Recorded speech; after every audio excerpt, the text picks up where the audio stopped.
Bienvenidos a esta sesión académica de la Agrupación Mexicana para el Estudio de la Hematología. Y bien, pues como cada reunión, me voy a permitir primero solicitarle a nuestro presidente de la Agrupación Mexicana para el Estudio de la Hematología, el doctor Óscar Hernández Zamudio, que nos tenga bien a dar las palabras de bienvenida para todo nuestro auditorio que está en México y también para todos aquellos que nos están viendo las diferentes sociedades médicas de América Latina. Adelante, por favor, doctor Óscar.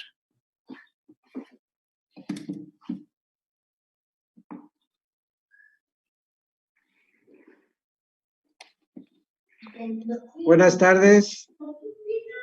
¿Sí? ¿Me escuchan, Carlos? Sí, perfectamente, Óscar. Bueno, muchas gracias. Gracias, Carlos. Buenas tardes. Pues, a nombre de la Agrupación Mexicana para el Estudio de la Hematología, pues, agradecerle a la doctora Roberta de Michelis, a la doctora Nidia Paulina Zapata y al doctor Lazo por la presentación de este tema tan interesante y esperando aprender mucho de ellos. Y a todos los que nos escuchan, a todos los socios y a todos los que están pendientes de nosotros en esta sesión mensual de la agrupación. Buenas tardes y muchas gracias y esperemos encontrar, sacar nuestras dudas, obtener y sacar nuestras dudas. Gracias, mucho gusto, doctores. Gracias, Carlos. Adelante.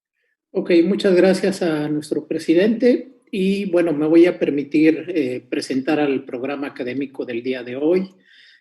Vamos a hablar de leucemia promielocítica aguda. Se va a tocar este tema, pues los temas de actualidad y bueno, pues también hablando de la pandemia, un poco acerca del manejo, se modifica, no se modifica el manejo en los pacientes con este diagnóstico, sean de reciente diagnóstico o en seguimiento con la pandemia. Así que este es el programa como ustedes lo están visualizando, que vamos a ver el día de hoy.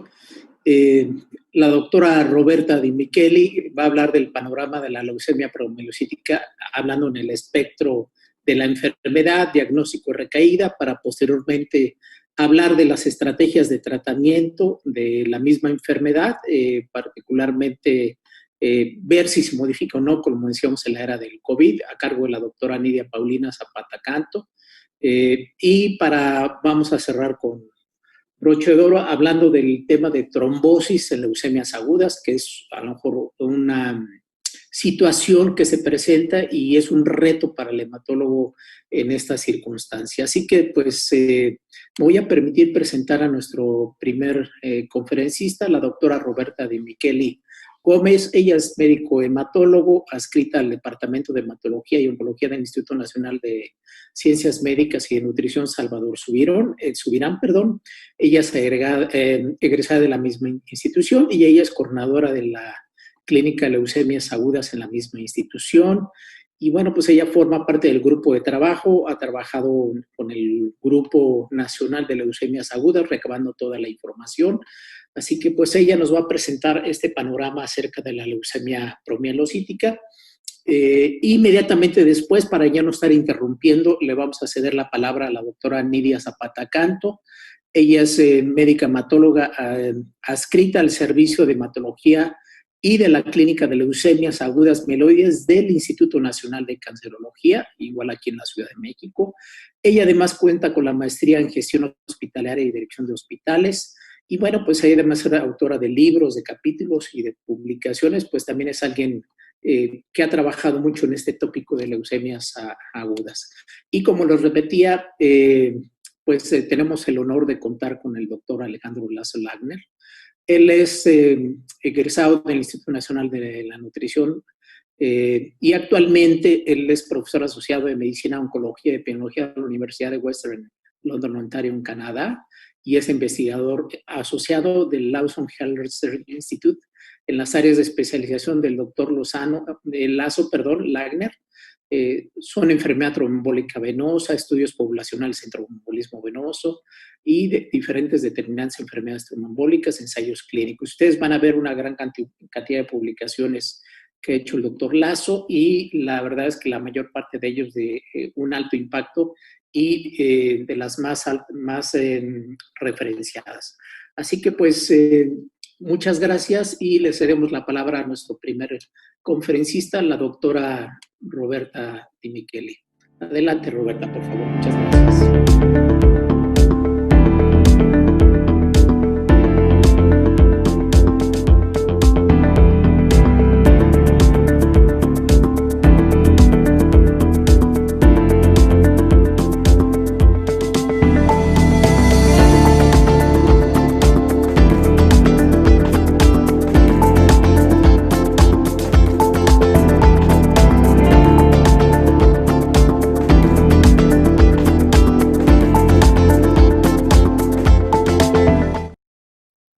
Ok, ahora sí ya. Pues entonces, en los siguientes 30 minutos voy a hablar sobre el panorama actual de la leucemia promielocítica aguda en el espectro, pues desde el diagnóstico hasta la recaída, que aunque no es un evento muy frecuente, pues sí tiene ciertos retos importantes. Bueno, la declaración de conflicto de interés y como introducción, primero hablar de qué ha sido la evolución de la leucemia promielocítica aguda en los últimos años. ¿Por qué? Porque la evolución ha sido muy interesante, pasando de ser probablemente de una de las enfermedades con mayor fatalidad a hoy en día ser considerada una enfermedad prácticamente curable. Y empezamos pues desde la época de los 50 hasta los 80 en la era previa a conocer el ATRA como fármaco pues, pivote en esta enfermedad. Y en esta época se describían casos que tenían un desenlace fatal asociado a hemorragias pues, muy aparatosas en estos pacientes. Morían muy rápidamente por sangrados. Después se encontró que los antraciclenos pues, tenían cierta actividad en esta enfermedad. Las tasas de respuesta eran en un poco más de la mitad de los casos. Sin embargo, eran respuestas en general poco duraderas y eventualmente pues, los pacientes recaían y fallecían. En los 80s fue cuando ya se encontró el beneficio del ATRA, y de hecho se vio que combinando ATRA con quimioterapia lográbamos pues desenlaces muy, muy favorables. Tasas de respuesta completa arriba del 90% y una supervivencia libre de enfermedad a largo plazo muy buena. Desde los 90 encontró también el efecto que tenía el trióxido de arsénico sobre esta enfermedad y llegamos a la época actual en donde la combinación de ATRA con trióxido de arsénico sin quimioterapia se considera el estándar actual para tratamiento, en particular en pacientes con riesgo intermedio o bajo, y podemos ver hoy en día estas curvas de supervivencia global que son impresionantes, ¿no? En amarillo, ATRA con quimioterapia, y en azul, ATRA con trióxido de arsénico, que tienen una supervivencia global a largo plazo, pues prácticamente del 100%. La duda, en parte, es si estos desenlaces pues son realmente lo que vemos en la práctica cotidiana, si se representan también en el mundo real y sobre todo en países en vías de desarrollo, donde definitivamente pues no vemos lo mismo que se ve en estos ensayos clínicos con supervivencias globales prácticamente del 100%. Y existen muchos reportes acerca de qué sucede en el mundo real, tanto en países en vías de desarrollo, en países desarrollados, pero podemos ver que en realidad esta supervivencia no es la misma cuando son reportes del mundo real o registros que lo que vemos en ensayos clínicos. Hasta arriba podemos ver uno de los reportes más importantes que hicieron los brasileños hace pues ya más de 10 años, que los brasileños han sido, por lo menos en América Latina, muchos países en vías de desarrollo, que han intentado mejorar los de leucemia aguda. Y vemos este reporte en más de 100 pacientes, donde probablemente lo que más llama la atención es este porcentaje de muerte en inducción, donde casi 1 de cada 3 pacientes mueren en el primer mes de tratamiento, 32%. Y vemos que esto se relaciona con una supervivencia que es menor de lo que se reporta en estos años. Y hasta abajo de la tabla podemos ver pues, una actualización de muchos de los del mismo grupo brasileño más reciente, donde en realidad pues, la mortalidad en inducción sigue siendo un problema importante y esto pues conlleva una menor supervivencia a largo plazo. Y podemos ver los mismos tipos de registros y series en países, incluso en países desarrollados como Estados Unidos y Suecia, donde vemos que la muerte en inducción sigue siendo un problema importante, entre un 15 y 30%, y las supervivencias pues son menores a lo que vemos en los ensayos clínicos. Ahora, para llevar esta plática, quiero utilizar un caso de una paciente que nos ha permitido pues, ver todo el espectro de la enfermedad, desde el diagnóstico hasta la recaída, como lo dice el tema del día de hoy. Es una mujer de 31 años cuando se diagnosticó, y su diagnóstico fue en noviembre del 2010. Se diagnosticó una leucemia promielocítica aguda de riesgo alto, recibió un tratamiento con MICA-PL, que es una combinación de daunorubicina y atra, y quedó con cese selectivo de tratamiento en abril del 2013. Después, prácticamente 4 años después de estar sin tratamiento, tuvo una primera recaída. De hecho, la recaída fue durante el embarazo, en la semana 28 de gestación. Recibió inicialmente atra, después, ya que no estaba embarazada, trióxido de arsénico y un trasplante autólogo en mayo del 2018. En este tiempo, también se documentó que tenía cardiomiopatía por antraciclenos asociada al tratamiento inicial y en algún momento también un cáncer papilar de tiroides. Y finalmente, en julio del año pasado, tuvo una segunda recaída, que fue una recaída aislada al sistema nervioso central. Recibió quimioterapia intratecal, 12 altas de escarabina con atra y radioterapia, y actualmente estaba a punto de recibir un trasplante alogénico, sin embargo, tuvo que ser diferido por la contingencia por COVID. Entonces, vamos a discutir pues, estos puntos, el manejo, cuál sería el manejo ideal al diagnóstico en la recaída, y también qué hay sobre la afección al sistema nervioso central en leucemia promielocítica aguda. Vamos a empezar con esta primera parte sobre la leucemia promielocítica aguda al diagnóstico o en primera línea. Entonces, esta misma paciente así es como debutó con estos laboratorios, una hemoglobina de 8, 15.900 leucocitos, 58.000 plaquetas, tenía hipofibrinogenemia, en el aspirado de médula ósea 64% de promielocitos, y pues logramos documentar la translocación tanto por cariotipo, por FISH y por PCR. Entonces, ¿cómo estratificar el riesgo inicialmente de estos pacientes? En realidad se sigue utilizando la clasificación de SANS, que tiene ya prácticamente 20 años, que los dividimos a los pacientes de acuerdo a la cifra de leucocitos al diagnóstico y a la cifra de plaquetas, y todos los pacientes con más de 10.000 leucocitos al diagnóstico son clasificados como de riesgo alto. Y del lado derecho podemos ver estas gráficas que son de supervivencia libre de recaída, donde vemos claramente cómo se disecan bien los tres grupos, y particularmente este grupo de riesgo alto, que debuta con más de 10.000 leucocitos, pues es el grupo que tiene un mayor riesgo de recaída, prácticamente un 25% de recaídas, al menos con estos tratamientos, y en esta época que permitió pues, estratificar el riesgo con esta clasificación. Hay algunos otros factores pronósticos que se estudian y son un poco menos claros. Por ejemplo, pues parece que la expresión de CD56, como sucede en otro tipo de leucemias mieloides también, se asocia a más recaídas y particularmente recaídas extramedulares. Y también hay mucha controversia y se ha discutido mucho sobre el papel de mutaciones en FLT3 en leucemia promielocítica aguda. ¿Por qué tanta discusión? Porque sabemos que son muy frecuentes estas mutaciones en FLT3. Así como se ha descrito bien todo el espectro mutacional en leucemia mieloide aguda, también conocemos las mutaciones distintas a la translocación 15-17, mutaciones puntuales que pueden participar en el desarrollo de leucemia promielocítica aguda. Y estas mutaciones en FLT3, tanto las duplicaciones internas en tándem como mutaciones puntuales en el dominio de tirosincinasa, son las que más frecuentemente encontramos. Las primeras están en un 27% de los casos. Y como está abajo de la imagen, estas son las 4 mutaciones que se presentan más frecuentemente asociadas a la leucemia promielocítica aguda: FLT3, WT1 y las mutaciones en RAS. Se ha discutido mucho sobre qué tanto impactan estas en el pronóstico, y recientemente se publicó un metaanálisis que incluyó a más de 2.000 pacientes en los que se había analizado FLT3, y tenemos algunos hallazgos que son interesantes.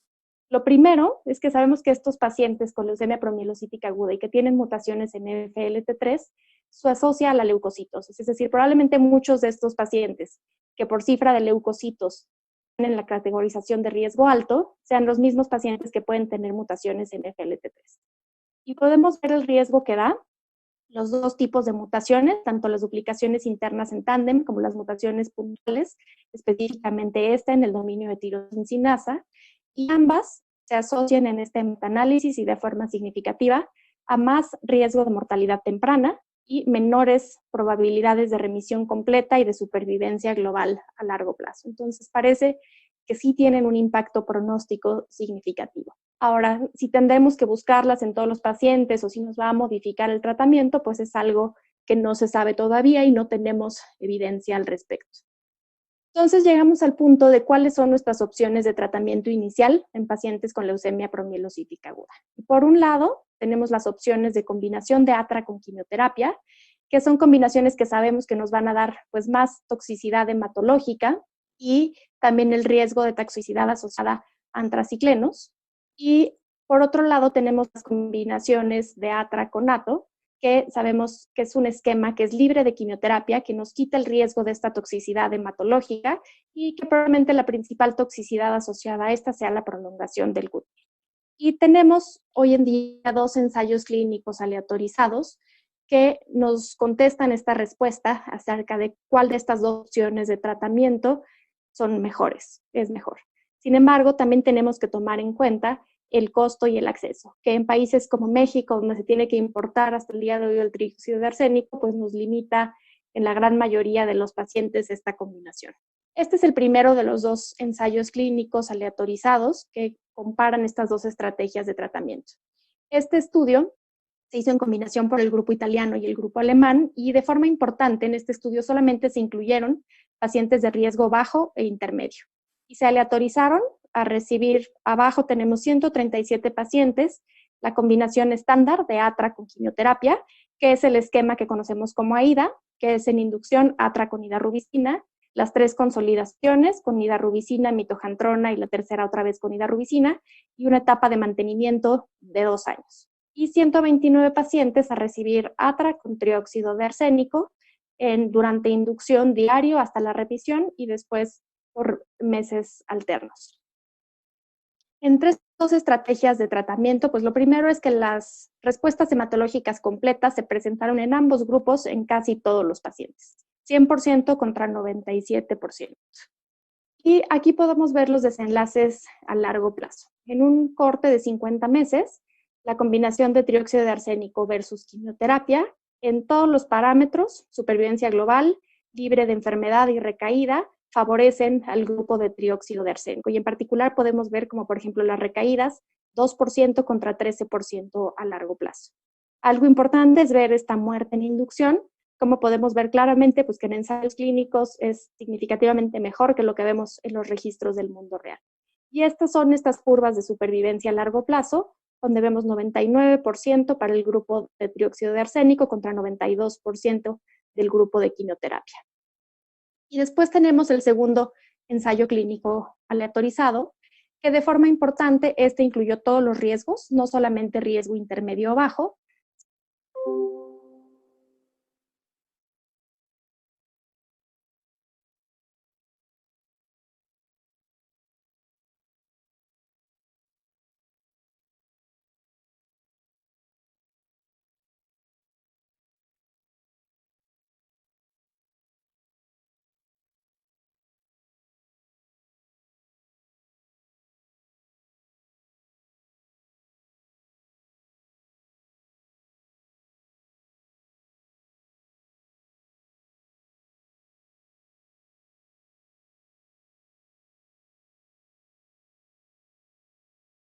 Adelante.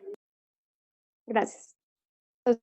No sé si se perdió alguna parte de esto, pero este es el segundo ensayo clínico aleatorizado, que es del grupo británico, donde se incluyeron de forma importante todos los riesgos de pacientes, 110 en el grupo de quimioterapia, 116 en el grupo de trióxido de arsénico. La forma de administración es un poco distinta al estudio del grupo italiano. Aquí se pone, por ejemplo, el trióxido de arsénico 2 días por semana solamente, y aunque son dosis un poco más altas, la dosis acumulada final de trióxido de arsénico es menor. Y algo importante es que a los pacientes de riesgo alto les agregaban gemtuzumab, ya sea 1 o 2 dosis, y en algunos casos que no tenían acceso al gemtuzumab, por cuestiones logísticas, si no lo tenían, podían dar idarubicina, pero todos los pacientes de riesgo alto recibían algo más. Y los ciclos del 2 al 5 pues eran ciclos de consolidación también, con la misma combinación de trióxido de arsénico y ATRA. Y estos son los resultados a largo plazo de estas combinaciones. Perdón, me regreso. Estos son los resultados. A 4 años, Algo importante es que a diferencia del estudio previo, en este, que incluye también pacientes de riesgo alto, no lograron encontrar una diferencia estadísticamente significativa en supervivencia real. Como le podemos ver aquí en la gráfica, 93 contra 89%, pero con una diferencia que no es estadísticamente significativa. Sin embargo, para el grupo completo, tanto para supervivencia libre de evento como para recaída, sí favorecen al grupo de trióxido de arsénico en comparación contra quimioterapia. Y algo muy parecido vemos recaída, 1% contra 18%. Y también lo mismo que veíamos en el estudio previo, una mortalidad temprana muy baja. ¿Qué pasa con los pacientes de riesgo alto? Sabemos que no habían sido incluidos en el ensayo previo y en este sí. Y si vemos el subanálisis de estos pacientes de riesgo alto, que eran 57 pacientes, esta es la supervivencia global, que es exactamente igual, pero en este grupo tampoco para supervivencia libre de eventos se pudo demostrar un beneficio de la combinación de trióxido de arsénico contra la combinación clásica de quimioterapia. Y en base a esto es que se concluye, y por opinión de expertos también, que no existe hoy en día suficiente evidencia de mostrar un verdadero beneficio de las combinaciones de trióxido de arsénico, en particular en los pacientes de riesgo alto, a diferencia de lo que veíamos en los pacientes de riesgo intermedio y bajo. Y estas son las recomendaciones actuales de la European Leukemia Net como tratamiento de primera línea, que salieron publicadas hace algunos meses. Y nos divide a los pacientes solamente entre si no son de riesgo alto o de riesgo alto. En los pacientes que no son de riesgo alto, la primera elección tendría que ser la combinación de atra con trióxido de arsénico. Sin embargo, ellos mismos hacen una anotación que en países en donde el costo del trióxido de arsénico sea excesivo y el acceso sea difícil, la combinación de atra con quimioterapia sigue siendo aceptable porque además, como vimos, se sigue asociando a respuestas y supervivencias prolongadas. Y algo importante es que en este grupo de pacientes, de la European Leukemia Net como tratamiento de primera línea. Estoy como escuchando yo, pero okay. En esta combinación de atra con ato, muchos de los pacientes van a desarrollar leucocitosis durante el tratamiento y si esto sucede, se puede agregar ya sea hidroxiurea o una dosis de hidarubicina o gemtuzumab. Y por otro lado, en los pacientes de riesgo alto. Aquí tenemos ambas opciones, que en realidad ninguna ha demostrado ser superior a otra. Si damos combinaciones con trióxido de arsénico, se tiene que agregar necesariamente hidarubicina o gemtuzumab. Y la otra opción son las opciones clásicas de atra más quimioterapia, que de quimioterapia podemos agregar hidarubicina, daunorubicina, más menos citararina. Y algo importante es que en los pacientes de riesgo alto, que podemos considerar dar profilaxis al sistema nervioso central, que esto lo vamos a discutir a detalle más adelante, y simplemente en estas recomendaciones se restringe el monitoreo por PCR únicamente a los pacientes de riesgo alto. Las recomendaciones previas se recomendaba para todos los pacientes, sin embargo, sabemos que los pacientes que no son de riesgo alto, la tasa de recaídas es muy baja y probablemente no sea costo efectivo estarlos monitoreando y se restringe este monitoreo solamente para los pacientes de riesgo alto. Entonces, regresando al caso de nuestra paciente, pues recibió esta inducción con atra más daunorubicina, las 3 consolidaciones. Por ser de riesgo alto, recibió quimioterapia intratecal profiláctica, terminó el mantenimiento por 2 años y estuvo con seguimiento por PCR cada 6 meses durante 3 años. Sin embargo, en enero del 2017, en una cita de seguimiento en vigilancia estando embarazada, se encontró con citopenias en realidad muy leves, pero con promielocitos en sangre periférica, hipofibrinogenemia y finalmente pues se le hicieron todos los estudios y se documentó esta primera recaída. Entonces vamos a discutir esta segunda parte sobre el manejo de la leucemia promielocítica aguda en recaída. ¿Y qué pasa con el espectro de mutaciones en recaídas? Conocemos muy bien que en leucemia mieloide aguda la evolución clonal es muy relevante y cambian mucho estas mutaciones al diagnóstico y en recaída. En leucemia promielocítica aguda no pasa necesariamente lo mismo. En realidad, las mutaciones más frecuentes siguen siendo las mismas en recaída. Lo único que sí vemos es que pueden emerger algunas mutaciones en PML y en RAR-alfa justamente. Y sabemos que esto puede suceder más o menos en 1 de cada 4 recaídas. Lo más frecuente es que sean mutaciones puntuales justamente en PML y que algunas de estas mutaciones pueden generar resistencia a trióxido de arsénico. No hay evidencia suficiente hoy en día como para tener que buscarlas de forma dirigida, pero sabemos que esto sucede y que puede impactar en la respuesta al tratamiento en recaída. ¿Qué tenemos? ¿Cuál es el panorama que tenemos en recaída? Suceden muchas de las leucemias agudas. Lo que tenemos que hacer es buscar una nueva remisión completa, que tenemos pues distintas opciones para esto, consolidarlo de alguna forma y aquí buscar las distintas opciones de trasplante y también discutiremos al final sobre pues cómo buscar la enfermedad extramedular. En la primera parte, pues vamos a tratar de ver qué evidencia tenemos para elegir el esquema de tratamiento, cuál sería la mejor estrategia de trasplante y finalmente qué tenemos sobre la profilaxis y tratamiento de la afección al sistema nervioso central. La primera opción recomendada de rescate es el rescate con trióxido de arsénico. Algo importante que tenemos que tomar en cuenta es que no existe ningún ensayo clínico controlado de esto en el escenario de recaída. Así, a diferencia de lo que veíamos en primera línea, que sí tenemos un par de ensayos clínicos. Aquí toda la evidencia surge de algunos registros y de series retrospectivas de casos. El registro más importante es este del European Leukemia Net, que incluye a 155 pacientes tratados con trióxido de arsénico en recaídas. La mayoría, de hecho, se trató con trióxido de arsénico solo y menos pacientes con la combinación de trióxido de arsénico y atra. Y algo importante es que podemos ver, tanto en este como en las demás series, que las tasas de remisión completa son muy buenas, ¿no? Ver en recaída respuestas completas arriba del 90%, pues es algo muy impresionante. Y aquí dividieron los desenlaces a largo plazo de acuerdo al tipo de recaída que había tenido el paciente. Si eran recaídas hematológicas, recaídas puramente moleculares o recaídas extramedulares. Y algo importante es que si comparamos estas primeras dos, podemos ver en realidad que no hay diferencia entre si una recaída es puramente molecular o es francamente hematológica. Y lo que sí parece es que las recaídas extramedulares pues tienen mejores desenlaces a largo plazo. Y tenemos algunas otras series que han analizado pues cosas similares. Algo que podemos ver es que, bueno, en algunos casos es solamente trióxido de arsénico y en otras combinaciones. Y las tasas de respuesta completa en general son muy buenas en todas las series, arriba del 80%, y las supervivencias a largo plazo varían entre un 40 y un 70%. No hay ningún estudio que haya comparado de forma certera y prospectiva la diferencia entre dar puro trióxido de arsénico y la combinación de trióxido de arsénico y de atra.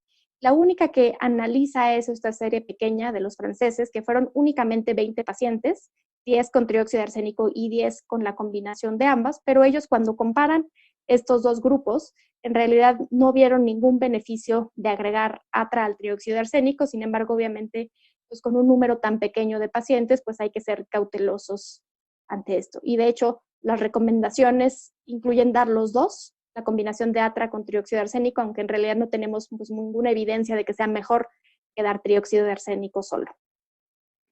En cuanto a otros tipos de rescate, diferentes a trióxido de arsénico, pues en trióxido de arsénico no teníamos ensayos clínicos controlados para distintas combinaciones a esta, no tenemos prácticamente nada más que algunas series de muy pocos pacientes.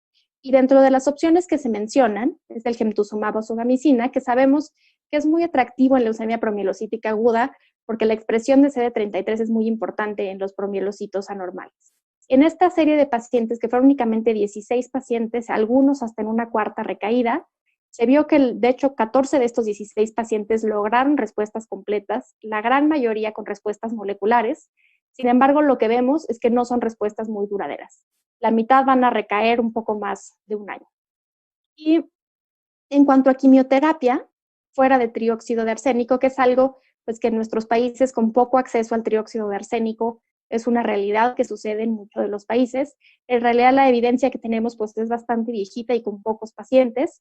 Con quimioterapia, los esquemas que dieron casi siempre fueron citarabina, la combinación de citarabina con algún antracicleno, en algunos sola y en otros combinado con atra. Y vemos que aunque las respuestas no son malas, 76%, pues la supervivencia a largo plazo sí parece ser menor que en las combinaciones con atra. Y algo importante, con trióxido de arsénico, perdón, y algo importante es que sí se vio claramente que agregar atra en la recaída es importante. La supervivencia es mucho mejor en los pacientes en los que a la quimioterapia la agregaban atra contra los que no. Ahora, ¿qué hay del trasplante como consolidación? Tenemos distintas opciones de consolidación, pura quimioterapia, trasplante autólogo, trasplante halogénico. Existe buena evidencia del beneficio del trasplante autólogo como combinación.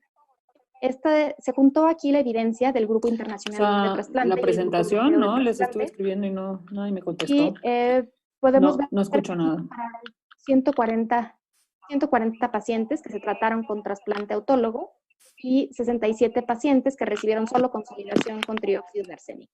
Y se puede ver claramente cómo hay un beneficio significativo de consolidarse con trasplante autólogo, que es la curva que vemos acá arriba, contra puro quimioterapia. La supervivencia es prácticamente 80% contra 40% dando trasplante autólogo. Y de hecho, en un análisis multivariado para supervivencia global, el consolidarlos con trasplante autólogo y la duración de la respuesta completa inicial fueron los principales predictores de supervivencia a largo plazo.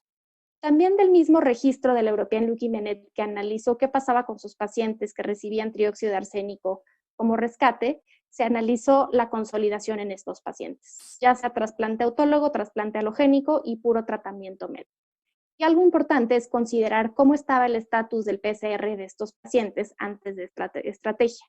Podemos ver que la gran mayoría de los que recibieron trasplante autólogo tenían un PCR negativo, a diferencia de los que recibieron trasplante alogénico, en donde la mitad tenían PCR positivo. Sin embargo, podemos ver aquí claramente cómo la incidencia acumulada de recaída es mucho mayor en los pacientes que no se trasplantaron, y en realidad entre trasplante autólogo y alogénico, pues no hubo mayor diferencia en cuanto a las recaídas. Y además, algo importante es que podemos ver que en trasplante alogénico no hubo ningún impacto del estatus del PCR antes del trasplante, es decir, no impactó si el PCR era positivo o negativo antes de trasplantarse. Y lo que sí queda claro es que la supervivencia a 3 años es mejor recibiendo algún tipo de trasplante, 80% contra ningún tipo de trasplante, que es 59%, y esto pues es estadísticamente significativo. Ahora, ¿qué hay de auto versus alotrasplante en recaída? También hay un estudio, un análisis que se hizo en los registros del Grupo Internacional de Trasplante que analizaron pues, todas las leucemias promielocíticas agudas que se trasplantaban en segunda remisión completa. La mayoría trasplantes halogénicos, solamente 62 autólogos, pero en esta curva de supervivencia global en estos pacientes, pues sí se vio un beneficio del trasplante autólogo, que es el que está en rojo punteado, en comparación del halogénico. Y esto es por la alta mortalidad relacionada al tratamiento que estaba asociada al trasplante halogénico. Y pues vamos a ver que esto es lo que nos lleva a la recomendación de dar preferencia al trasplante autólogo, particularmente en los pacientes que tienen PCR negativo después del rescate. Entonces, regresando al caso de la paciente, pues recibió ATRA durante el embarazo, ya estaba después del segundo trimestre, entonces es seguro dar ATRA. Después trióxido de arsénico, que recibió 2 ciclos, logró una respuesta molecular y finalmente trasplante autólogo.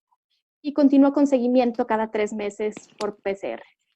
Hasta que en julio del 2019, tuvo una aptosis palpebral, no tenía alteraciones hematológicas, la resonancia magnética era normal, el líquido cefalorraquídeo se encontró infiltrado por promielocitos, en la médula ósea no había infiltración, pero sí un PCR positivo para PML RAR alfa. Es decir, en médula ósea había solamente una recaída molecular y la recaída, digamos, morfológica estaba solamente en sistema nervioso central. Entonces, ya para concluir, vamos a discutir solamente qué tenemos en cuanto a la afección al sistema nervioso central en leucemia promielocítica aguda, que como verán, pues en realidad no es mucho. Sabemos bien que se han descrito muchos de estos factores de riesgo para la afección al sistema nervioso central. Y esto es porque es el sitio más frecuente de afección extramedular que puede suceder en un 10% de las recaídas. Y estos que están aquí son algunos de los factores que se han descrito. La leucocitosis, como también se sabe que se asocia a recaídas sistémicas, pues también es el principal factor de riesgo para recaídas al sistema nervioso central. También se sabe que los pacientes que tuvieron el antecedente de hemorragia en sistema nervioso central en algún momento, que la mayoría de ellos es durante inducción, esto es un factor de riesgo para tener después afección al sistema nervioso central.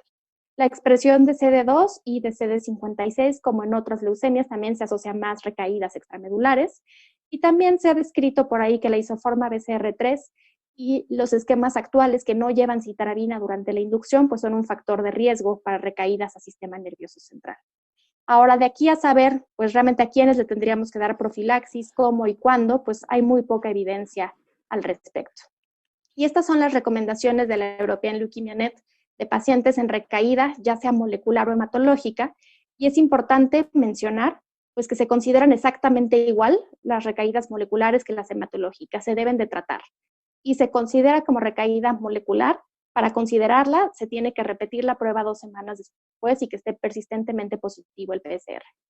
Y las recomendaciones de la European Leukemia Net primero nos piden tomar en cuenta qué había recibido de forma inicial el paciente.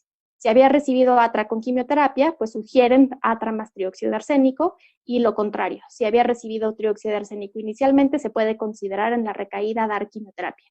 Sin embargo, como ya lo habíamos visto, es importante pues tomar en cuenta que esto está basado pues en bastante poca evidencia, ¿no? Mucho solamente en algunas series de casos y algunos registros. Y después, de acuerdo al grado de respuesta molecular que se tenga, se puede considerar cómo consolidar a los pacientes. Los que logran respuestas moleculares con PCR negativos, el tratamiento de elección tendría que ser el trasplante autólogo, y los pacientes que a pesar del rescate persisten con enfermedad a nivel molecular, con PCRs positivos, se tendría que favorecer el trasplante halogénico. ¿Cuáles son las recomendaciones de la European Leukemia Net en sistema nervioso central? Pues ellos mismos mencionan que no hay ninguna evidencia y que todo se extrapola mucho de lo que hacemos en leucemia linfoblástica aguda. Tratarlos con quimioterapia intratecal, aunque sea aislada al sistema nervioso central, pues siempre agregar quimioterapia sistémica. Entonces, regresando al caso de la paciente, pues lo que hicimos fue esto, darle quimioterapia intratecal, recibió además radioterapia, le dimos dosis altas de citarabina con atra y logró nuevamente una respuesta molecular, asintomática neurológicamente, con el líquido cefalorraquídeo bien y el PCR ya negativo. Tiene un donador relacionado 100% compatible y pues está en breve para trasplantarse en cuanto se pueda por la contingencia, y pues para ganar un poco de tiempo le dejamos algo de mantenimiento, honestamente sin mucha evidencia de que se beneficie, pero pues por la imposibilidad de trasplantarla de inmediato. ¿Qué podemos esperar de este trasplante en alguien que ya recayó 2 veces? En realidad no hay mucha evidencia, pero sí el grupo italiano publicó los resultados de trasplante halogénico en leucemia promielocítica que ellos llamaron avanzada. Son 31 pacientes y tenían diferentes características para ser considerados como avanzadas. Más la mitad de ellos estaba en una remisión completa más allá de segunda remisión completa, terceras o cuartas remisiones completas, y otra también, la mitad de ellos tenía PCRs persistentemente positivos. Y algo que es importante pues es ver cómo en cuanto a supervivencia global estos 2 factores sí afectan, ¿no? El trasplantarse en una remisión completa más allá de remisión completa 2 es esta curva punteada, que sí se asocia a una peor supervivencia global, 30 contra 60%, y también el estatus del PCR previo al trasplante también impacta en la supervivencia global a largo plazo. Les va mucho mejor a los pacientes que al momento de trasplantarse están en respuesta molecular en comparación con los que no. Entonces, esta paciente pues quedaría como en un punto intermedio entre estos 2 factores. Entonces, ya como resumen final, pues lo primero que mencionamos, este concepto de la leucemia promielocítica aguda, que de ser probablemente la enfermedad más fatal a muy corto plazo, hoy en día se considera de lo más curable que tenemos en hematología maligna. Sin embargo, en el mundo real, la alta mortalidad temprana sigue siendo un problema grave, y por eso pues sigue siendo fundamental y probablemente la parte más importante del tratamiento de estos pacientes, poner énfasis en los cuidados de soporte durante inducción.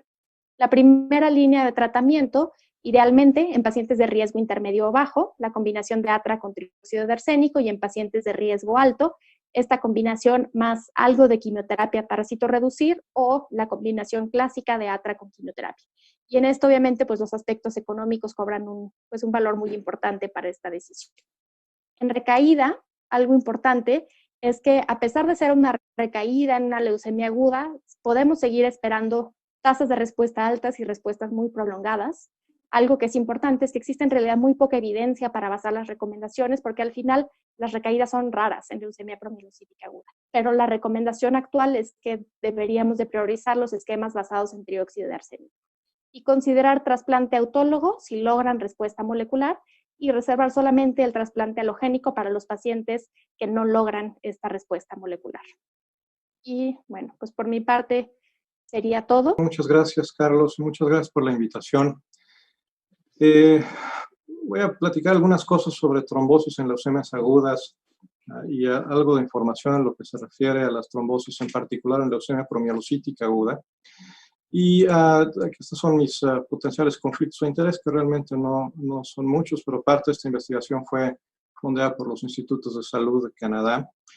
Y la pregunta es si realmente las trombosis en leucemias agudas son realmente un problema, porque uno siempre tiene la idea de que los pacientes que tienen leucemia aguda, el principal problema son las hemorragias. Y sin embargo, bueno, ya lo sabemos desde hace mucho tiempo, que desde las primeras descripciones de las trombosis agudas, la primera descripción hecha por Jean-Baptiste Guillon en 1823, que fue seguida por las observaciones de Armand Trousseau como 30 años después. Sabemos que el cáncer, todos los tipos de cáncer están relacionados con un incremento en el riesgo de trombosis, y esto generalmente se debe a una serie de mecanismos que incrementan el potencial trombogénico en los pacientes, y estos mecanismos todos se derivan de la biología de las células tumorales y están relacionados tanto con vías como son la activación plaquetaria, como la liberación de citocinas inflamatorias, y de manera muy importante la expresión de factor tisular, sobre todo en cierto tipo de células o de líneas celulares, en particular los macrófagos.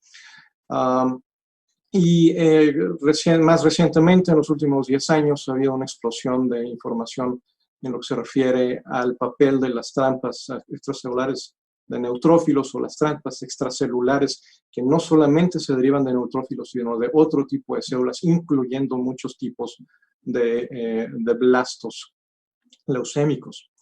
Y además de estos mecanismos intrínsecos de las células cancerígenas, también existen otro tipo de mecanismos que incrementan el riesgo de trombosis, como son el alto riesgo de infección, el alto riesgo de infecciones, el uso de cierto tipo de drogas que son trombogénicas, principalmente porque determinan daño endotelial, y el uso de catéteres endovenosos.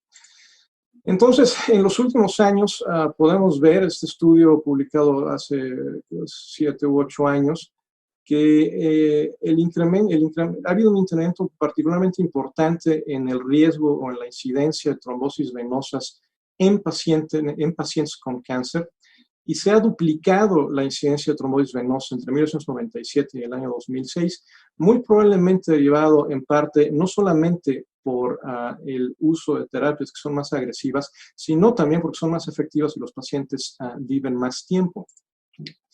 Y esto lo podemos ver en toda una gama de diferentes tumores.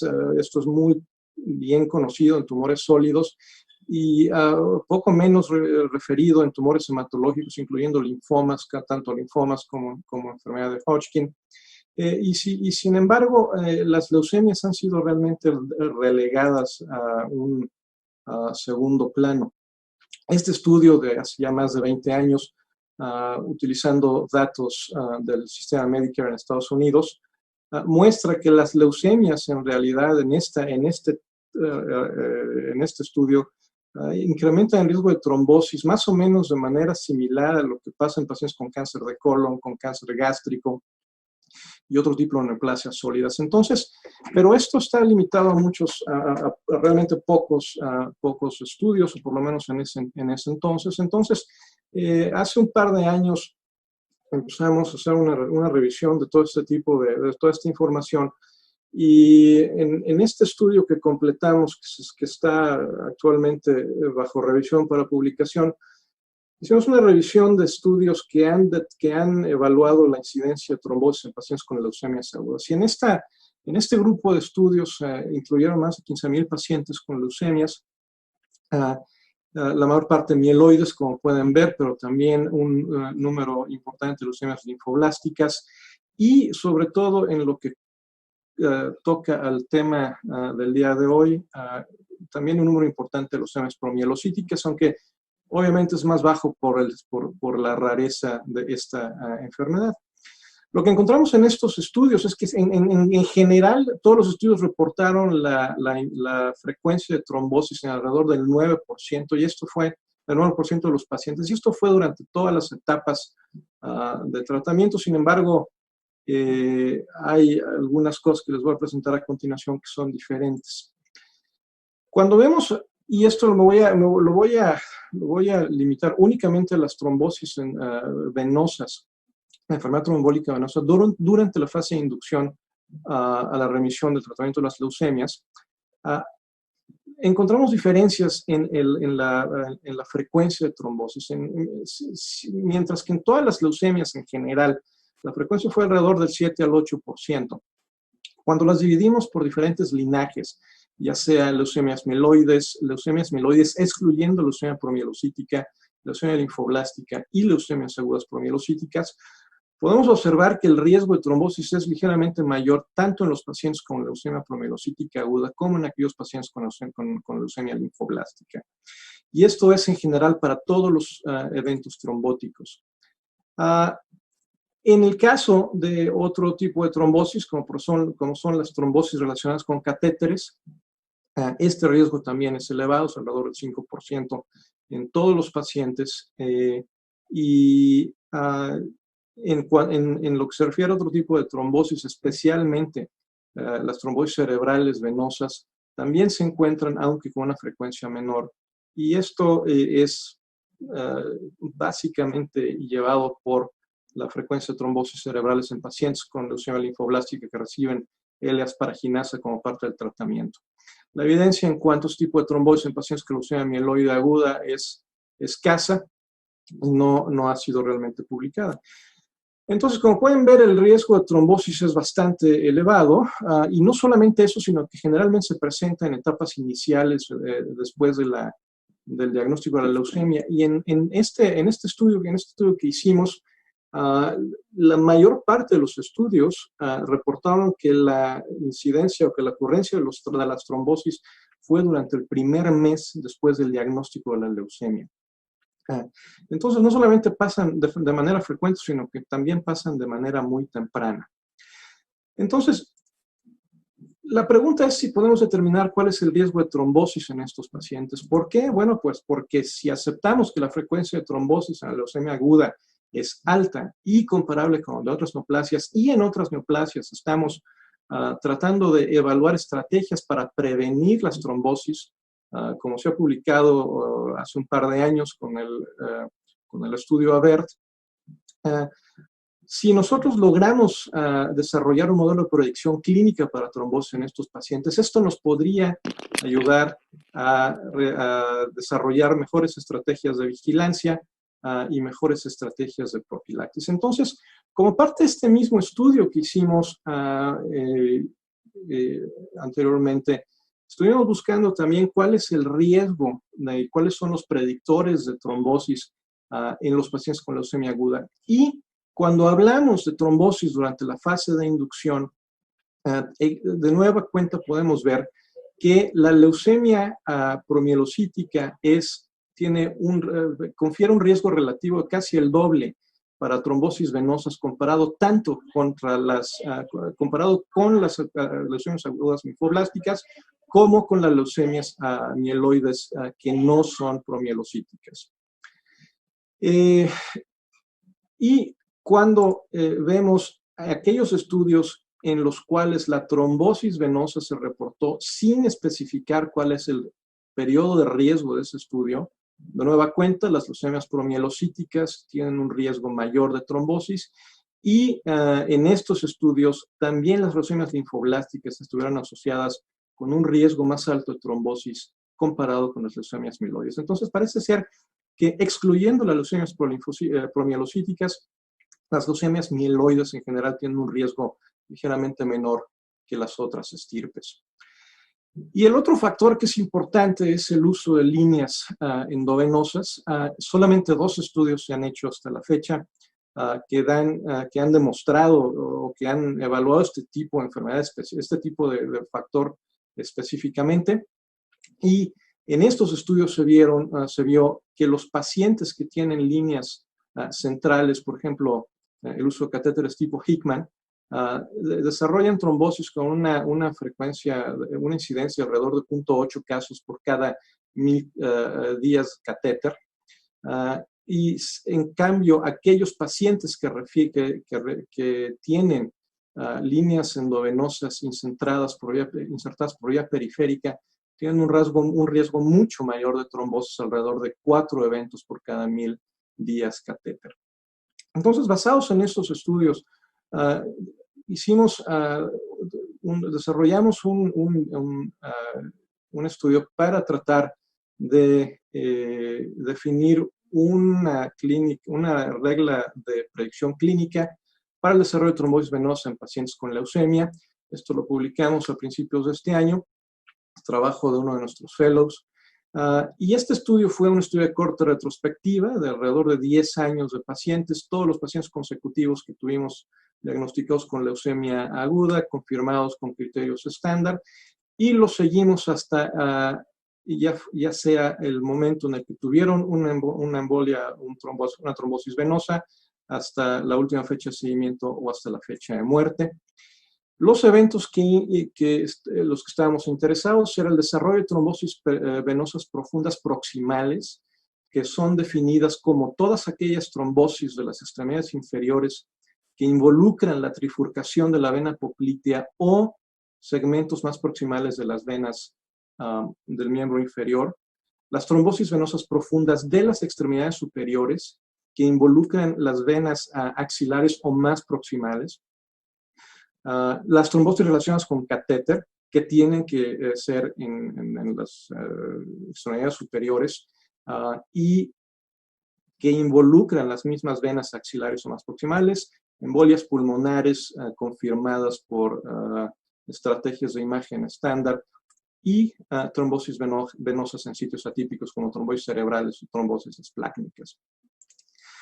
Entonces, juntamos una corte de alrededor de 500 pacientes de características frecuentes, bastante convencionales. La mitad de ellos fueron hombres, la edad de alrededor de 60 años. Y en nuestro medio, la mayor parte de las leucemias son mieloides. 85% de los pacientes tuvieron leucemias mieloides, solamente 8% tuvieron leucemias promielocíticas, y alrededor de 15% fueron leucemias linfoblásticas. La mayor parte de los pacientes, las 3/4 partes de los pacientes, recibieron tratamientos activos, y lo que encontramos es que alrededor de 15% de los pacientes, 77 pacientes, el 15% desarrollaron un evento trombótico, y la mitad o más de la mitad de todos estos eventos trombóticos fueron trombosis relacionadas con catéteres. El resto de los eventos fueron trombosis venosas profundas, embolias y otro tipo de trombosis venosas cerebrales y esplácnicas.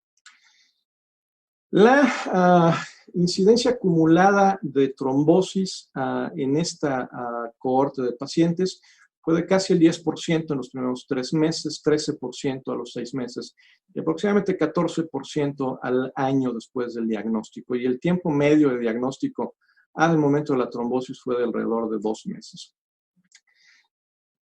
De las cosas que encontramos como diferencias entre los pacientes con trombosis y los pacientes sin trombosis fueron las siguientes. La más importante fue que los pacientes con trombosis primero eran más jóvenes y hubo una clara diferencia en el subtipo de leucemias de los pacientes que desarrollaron trombosis, en los cuales la prevalencia de leucemias linfoblásticas fue mucho mayor, fue casi 4 veces más alta que en aquellos pacientes que no tuvieron trombosis. Y lo mismo pasó con las leucemias promielocíticas agudas. En cuanto a otro tipo de comorbilidades, bueno, encontramos que lo más importante, además de que hubiera en los pacientes que desarrollaron trombosis un catéter central insertado por vía periférica o una PIC por sus siglas en inglés, fue la presencia de una historia previa a trombosis venosa. Y entre los valores o factores de laboratorio que vimos diferentes, el único que saltó a la vista fue la presencia de una cuenta plaquetaria un poco mayor en los pacientes que desarrollaron trombosis. Con técnicas estándares convencionales diseñamos estudios de regresión logística, y en estos estudios lo que encontramos es que después de evaluar todos los potenciales factores predictivos, los 3 que conservaron significancia estadística fueron la presencia de una historia de trombosis venosa, que estuvo asociada con un riesgo de trombosis de alrededor de 7 veces más alto comparado con aquellos pacientes que no tienen historia de trombosis venosa. La presencia de una leucemia linfoblástica aguda, que también resulta en alrededor de un 4 veces más alto el riesgo de trombosis, y los pacientes con un incremento, con una cuenta plaquetaria al diagnóstico mayor a 50,000 plaquetas.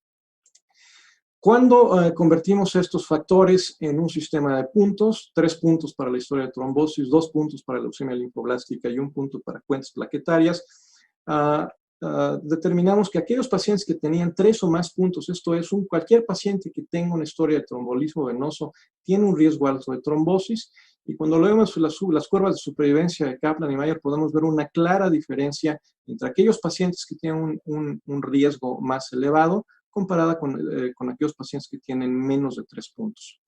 Y si vemos la incidencia acumulada en aquellos pacientes que tienen riesgo bajo, solamente 6% de ellos desarrollaron trombosis en 3 meses, pero en aquellos que tienen riesgo alto, 30% de esos pacientes desarrollaron una trombosis durante los primeros 3 meses.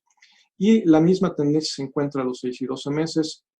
Obviamente la diferencia es mucho menor entre 6 y 12 meses por la mortalidad alta que tienen estos pacientes. Entonces, en conclusión, desarrollamos este modelo predictivo que nos permite utilizar estos factores que son reproducibles y que podría ayudarnos a desarrollar mejores estrategias. Y lo más importante es saber que aquellos pacientes que tienen una historia personal de trombosis tienen mayor riesgo de desarrollar una trombosis venosa subsecuente.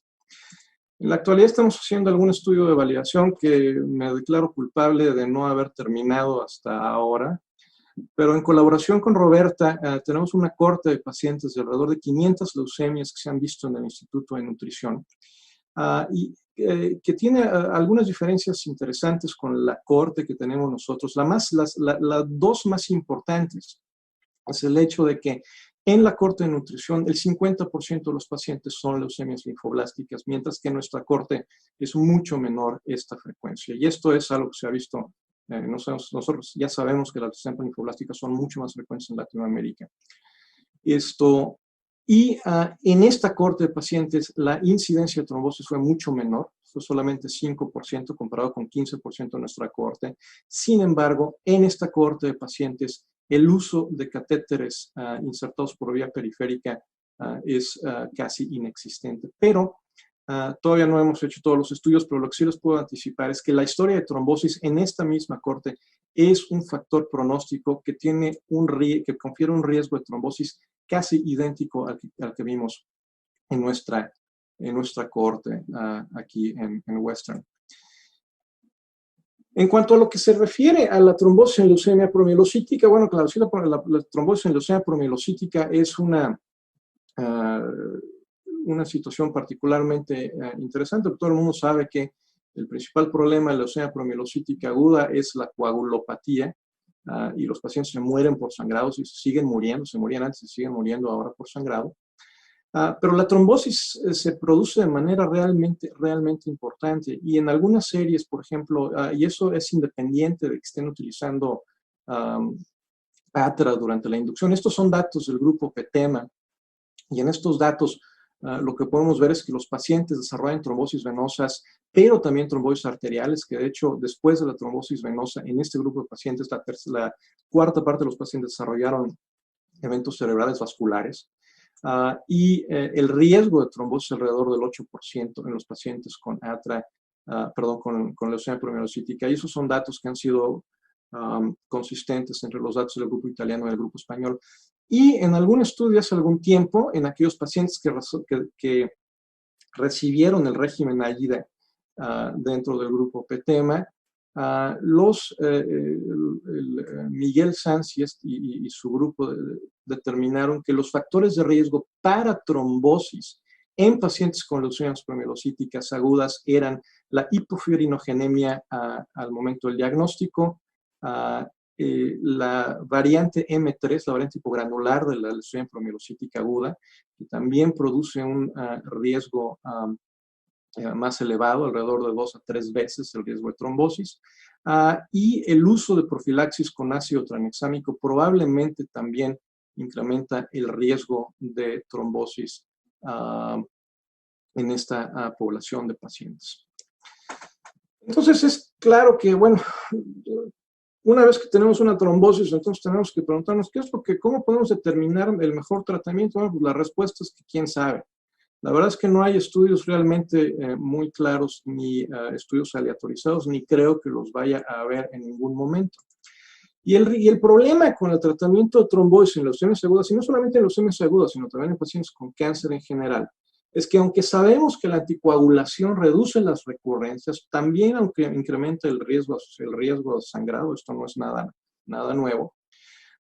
Y la leucemia aguda per se, entre todos los grupos de neoplasia, esta es la que tiene el riesgo más alto de sangrado por múltiples mecanismos, trombocitopenia, hiperfibrinólisis, etc. Entonces, tratando de determinar cuáles son las mejores estrategias de tratamiento, nuestro grupo también publicó un estudio de una revisión sistemática de hace algunos años, hace un año, describiendo todas las diferentes estrategias que se han utilizado en estos casos. Y encontramos alrededor de 13 estudios, incluyendo un estudio de México, también del Instituto de Nutrición por Patricia Guzmán. Y en estos estudios lo que se describieron fue una playa de diferentes estrategias, pero en términos generales, la mayor parte de los estudios utilizaron tratamientos con heparinas de bajo peso molecular, heparinas no fraccionadas o antagonistas de vitamina K. Y lo usaron con diferentes tipos de duración, diferentes tipos de recurrencias. Casi todos utilizaron algún mecanismo de reducción, pero en realidad no hubo ninguna estrategia en particular que se haya usado, que haya sido la más apropiada. Pero una de las cosas que no podemos olvidar es una información que generalmente no es muy conocida, pero que sabemos que en pacientes con enfermedad tromboembólica venosa en general se han utilizado regímenes comparados con vitamina K y con antagonistas de la vitamina K, y esto lo quiero subrayar porque estos estudios son estudios más viejos. Pero ha habido una serie de estudios en esta revisión sistemática de la colaboración Cochrane. Lo que se hizo fue evaluar todos aquellos estudios en los cuales los pacientes fueron tratados de manera convencional con antagonistas de vitamina K, tanto azenocumarol como warfarina, y esos pacientes fueron comparados contra pacientes que fueron tratados con heparinas de bajo peso molecular únicamente a largo plazo. Esto es, que los pacientes recibieron alrededor de por lo menos 3 meses de tratamiento con warfarina o algún otro tipo de antagonistas de la vitamina K, o heparinas de bajo peso molecular. Pero lo más importante es que la mayor parte de los estudios utilizaron dosis reducidas de heparinas de bajo peso molecular, y la mayor parte de ellos, de hecho, fueron dosis profilácticas. Todos los pacientes deben haber recibido un curso inicial de heparinas, ya sea de bajo peso molecular o de heparina no fraccionada en dosis convencionales, alrededor de 5 o 7 días, y tras ese curso inicial fueron aleatorizados a heparinas de bajo peso o warfarina. ¿Cuál es la diferencia en el riesgo de recurrencia de trombosis? Bueno, como pueden ver, básicamente ninguna. Los pacientes tienen el mismo riesgo de trombosis, de manera que lo que se puede concluir es que la heparina bajo peso molecular en estas dosis, que son dosis bajas, funciona exactamente igual que la warfarina en cuanto a prevenir trombosis. Ahora, si la warfarina es la mejor opción o no, bueno, eso es motivo para otra discusión. Pero aún más importante que el hecho de que las heparinas de bajo peso molecular en dosis bajas previenen de la misma manera las trombosis comparado con warfarinas, es el hecho de que esta estrategia con heparinas de dosis bajas tienen un menor riesgo de de hemorragia, una reducción de riesgo alrededor del 50%. Entonces, basados en esta información, la Sociedad Internacional de Trombosis y Hemostasia desarrolló un grupo de recomendaciones para el manejo de pacientes en general, en pacientes con cáncer y trombocitopenia. Y en términos generales, lo que sí se puede decir es que cualquier paciente con cáncer, si tiene una cuenta plaquetaria de 50 o más, puede ser anticoagulado de manera usual sin ningún problema, siempre y cuando no esté sangrando. En aquellos pacientes que tienen enfermedades trombóticas de alto riesgo, como por ejemplo pacientes con embolia pulmonar que tienen además por ejemplo, problemas de hipertensión pulmonar, eventos muy grandes, pero que tienen cuentas plaquetarias de menores a 50, generalmente lo que se tiene que hacer es utilizar anticoagulación total con dosis convencionales de anticoagulantes, junto con un soporte transfusional agresivo, con la idea de mantener las cuentas plaquetarias alrededor de 40-50,000, aunque esto, por supuesto, que no siempre es posible.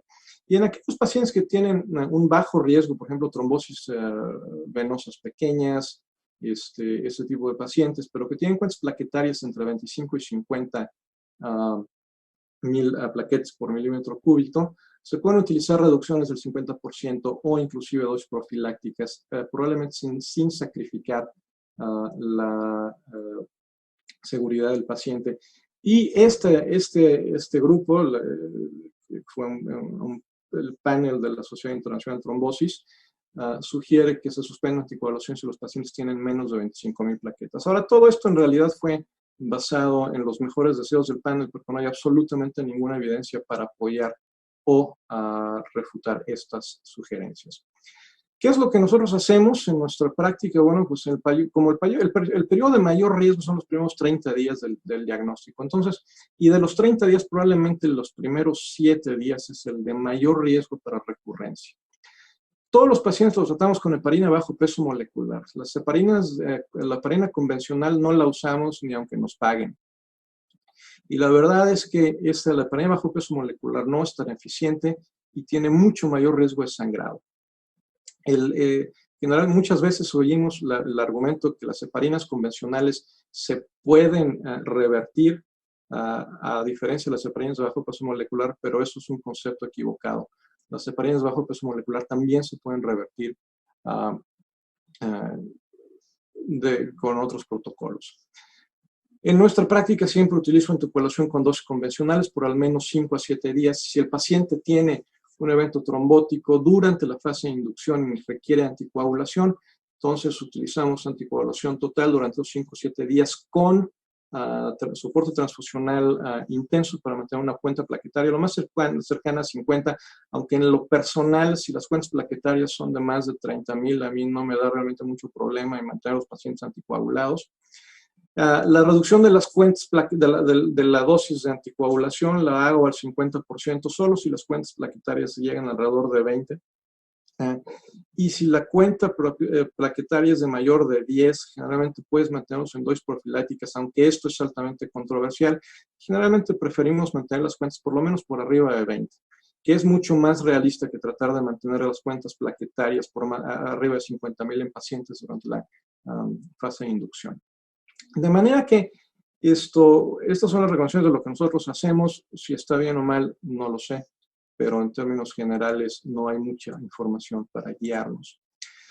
De manera que en conclusión para esta parte de la sesión, bueno, lo que yo creo que espero los convenció de que las complicaciones trombóticas en pacientes con leucemia aguda son frecuentes y probablemente en los pacientes con leucemia linfoblástica y con leucemia promielocítica tienen mayor riesgo. Parece ser que también el uso de líneas centrales insertadas por venas periféricas incrementa el riesgo de trombosis y yo creo que necesitamos mejores modelos predictivos para poder decidir a quién ponemos en profilaxis si es que hay un grupo que lo requiera.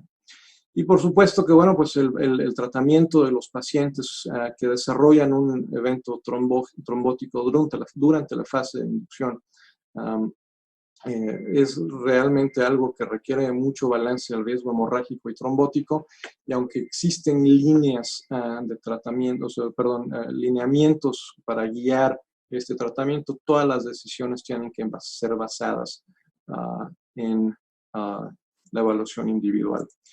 Y con esto le agradezco la invitación a Carlos Martínez, al doctor Zamudio de la agrupación.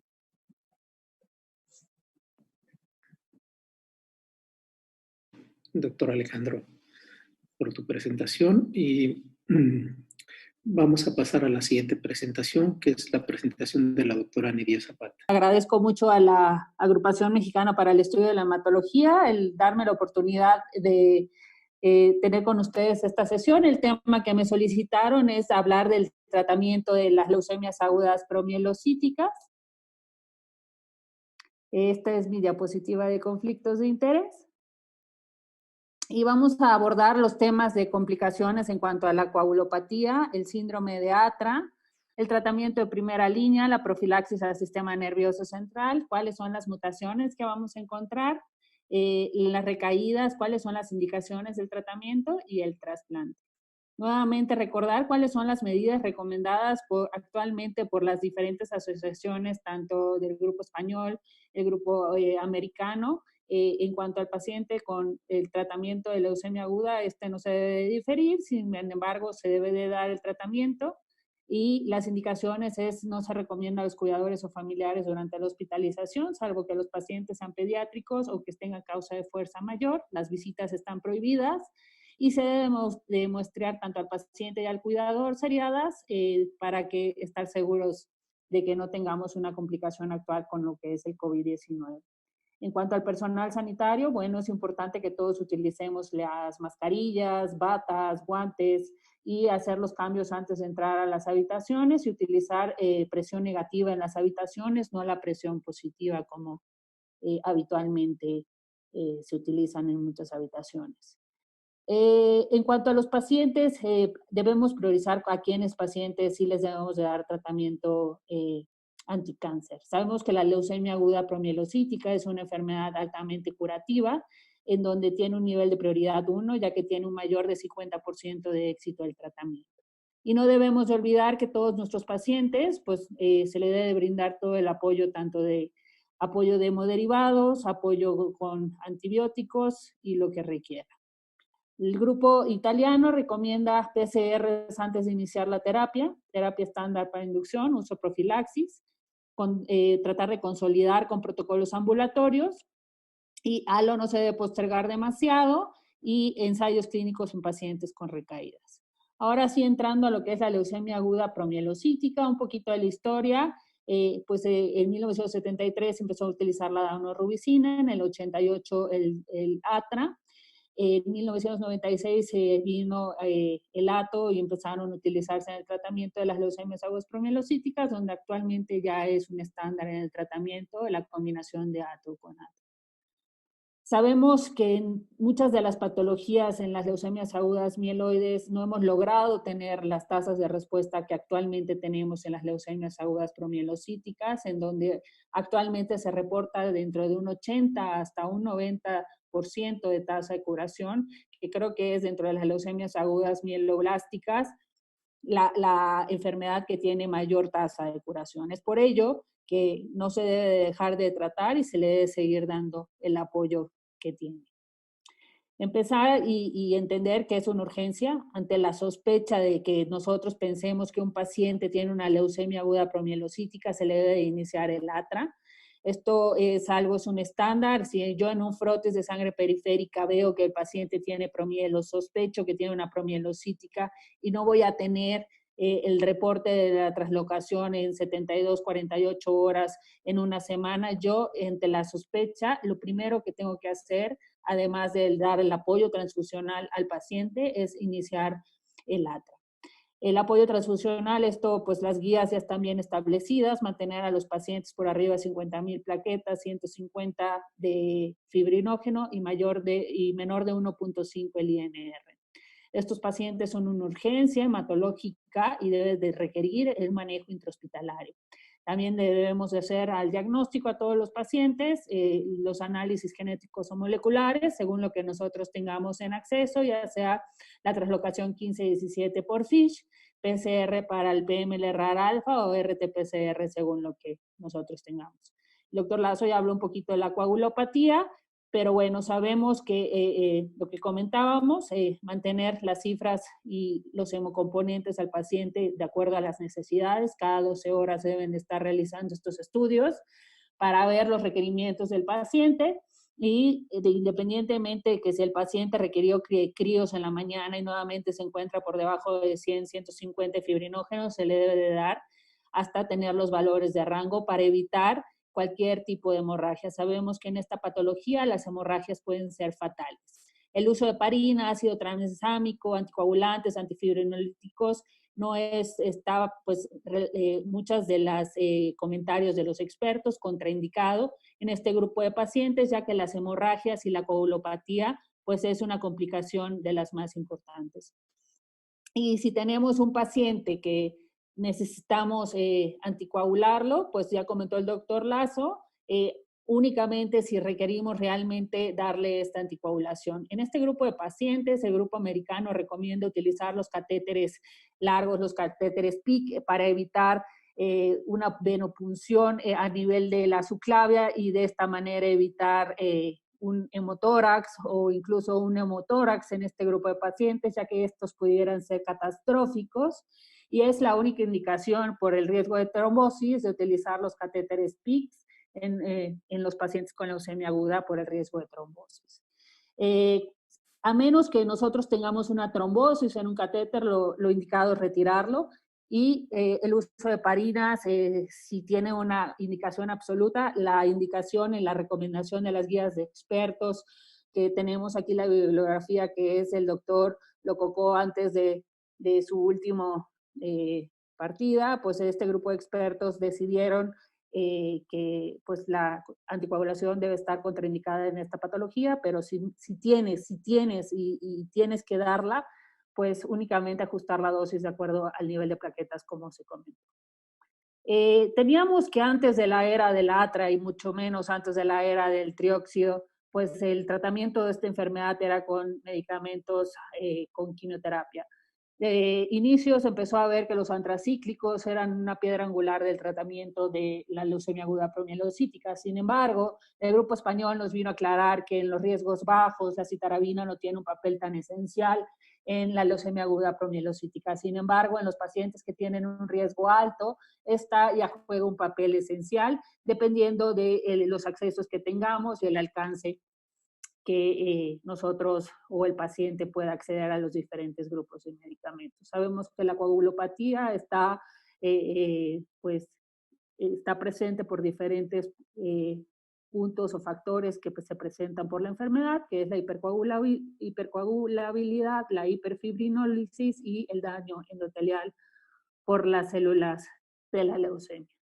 Se ha hablado de la trombomodulina soluble recombinante humana que se ha utilizado en estudios fase 2 para tratar la coagulopatía en grupos de pacientes, en donde ha demostrado no ser inferior que las heparinas u otros agentes para contrarrestar la coagulopatía. Sin embargo, se ha visto que en este grupo de pacientes, pues los efectos hemorrágicos pueden llegar a ser un poquito más frecuentes que en el grupo de la heparina. Sin embargo, esto no contraindica que pueda ser una medida de manejo en los pacientes con coagulopatía en la leucemia aguda promielocítica.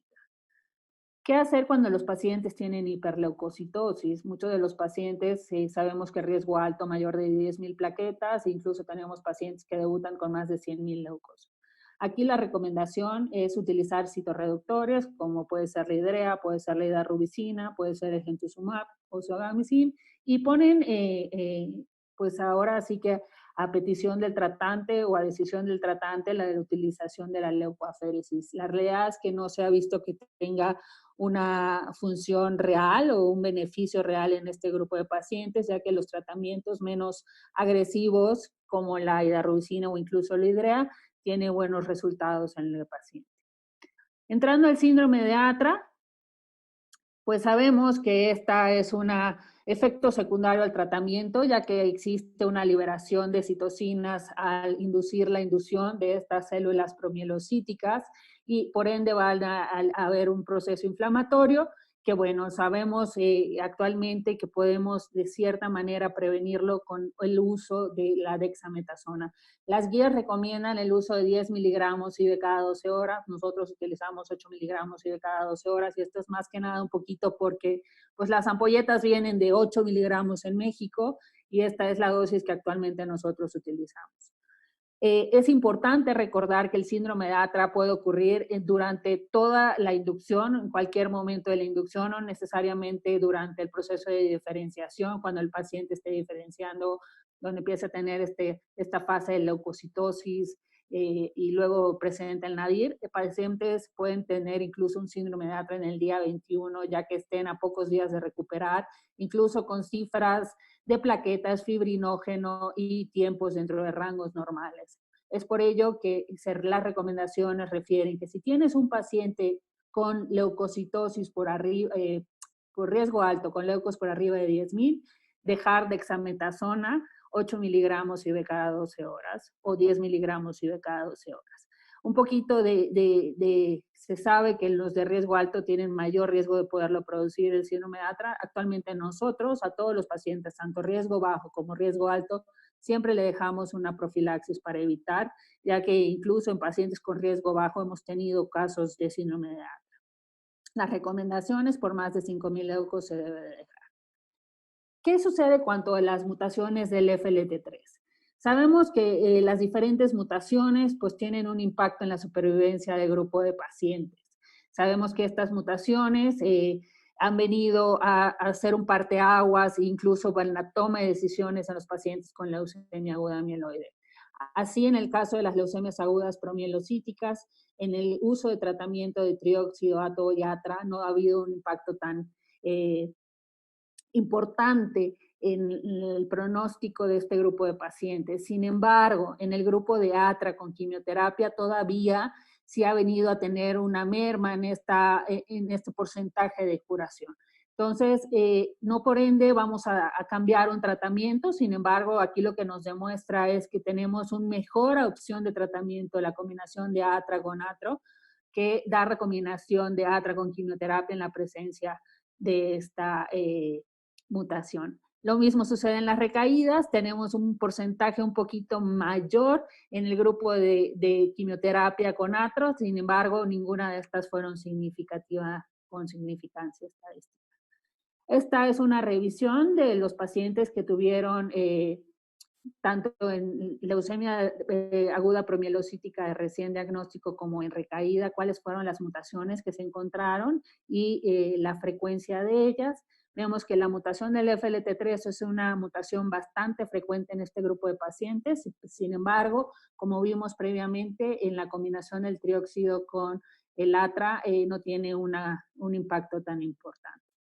Y esta es la misma publicación, sin embargo, aquí vamos a ver, comparando la promielocítica con las no promielocíticas, la frecuencia de las mutaciones que vamos a tener en los pacientes primarios no recaídos, tanto no promielos y promielos. Como pueden ver, en la leucemia aguda hablamos de dos patologías totalmente diferentes. Como pueden ver en la gráfica de la derecha, en la no promielocítica, pues tenemos la DNMT3A, que sabemos que es de las primarias, de las mutaciones primarias en este grupo de pacientes, la NPM1, el T2, RUNX1, no así en el grupo de las leucemias agudas promielocíticas, donde vemos que la WT1, el ARID1A y ARID1B son de las mutaciones más frecuentes. En cuanto al tratamiento, bueno, sabemos actualmente que el grupo Gimema, tenemos el AIDA 0493 y el AIDA 2000, son cómo fue evolucionando el tratamiento en el grupo de pacientes, inicialmente con el ATRA más la hidarubicina y luego poco a poco se fueron haciendo las subdivisiones en donde inicialmente teníamos 3 grupos de riesgo, riesgo bajo, riesgo intermedio y riesgo alto. Actualmente el riesgo bajo y el intermedio se encuentran fusionados y el riesgo alto pues es la división. Entonces, en lo que se ha ido evolucionando y se ha ido viendo, pues se han ido fusionando los grupos y actualmente se consideran únicamente 2 grupos de riesgo, el riesgo bajo y intermedio y el riesgo alto en el tratamiento. Sabemos que en la inducción lo que se prefiere utilizar es la hidarubicina. En México nosotros hicimos un estudio en donde pues la mayoría de los médicos utiliza daunorubicina porque tiene mayor toxicidad, mayor neutropenia la hidarubicina en la población mexicana, que es un artículo que ya está pronto a publicarse, y se utilizan diferentes consolidaciones, tanto en el grupo de la AIDA 0493 como en el 2000, como pueden observar, y cómo ha venido a mejorar la supervivencia en ambos grupos con la combinación de la AIDA 2000, que es la que actualmente muchos de nosotros utilizamos. En cuanto al tratamiento de riesgo intermedio bajo, sabemos que la combinación de atro y atra hasta 60 días en la inducción es la opción o la alternativa de tratamiento. El atro se da 5 días a la semana por 4 semanas y o 4 semanas sí, 4 semanas no, por 4 ciclos, y luego se da atra 2 semanas sí y 2 semanas no, por 7 ciclos, y luego ya se va a una consolidación. El beneficio de este esquema es que hay menos mielosupresión y menos complicaciones infecciosas, y aquí mucho lo vemos en el grupo de pacientes con leucemia aguda promielocítica. La complicación más frecuente en estos pacientes son las infecciones fúngicas.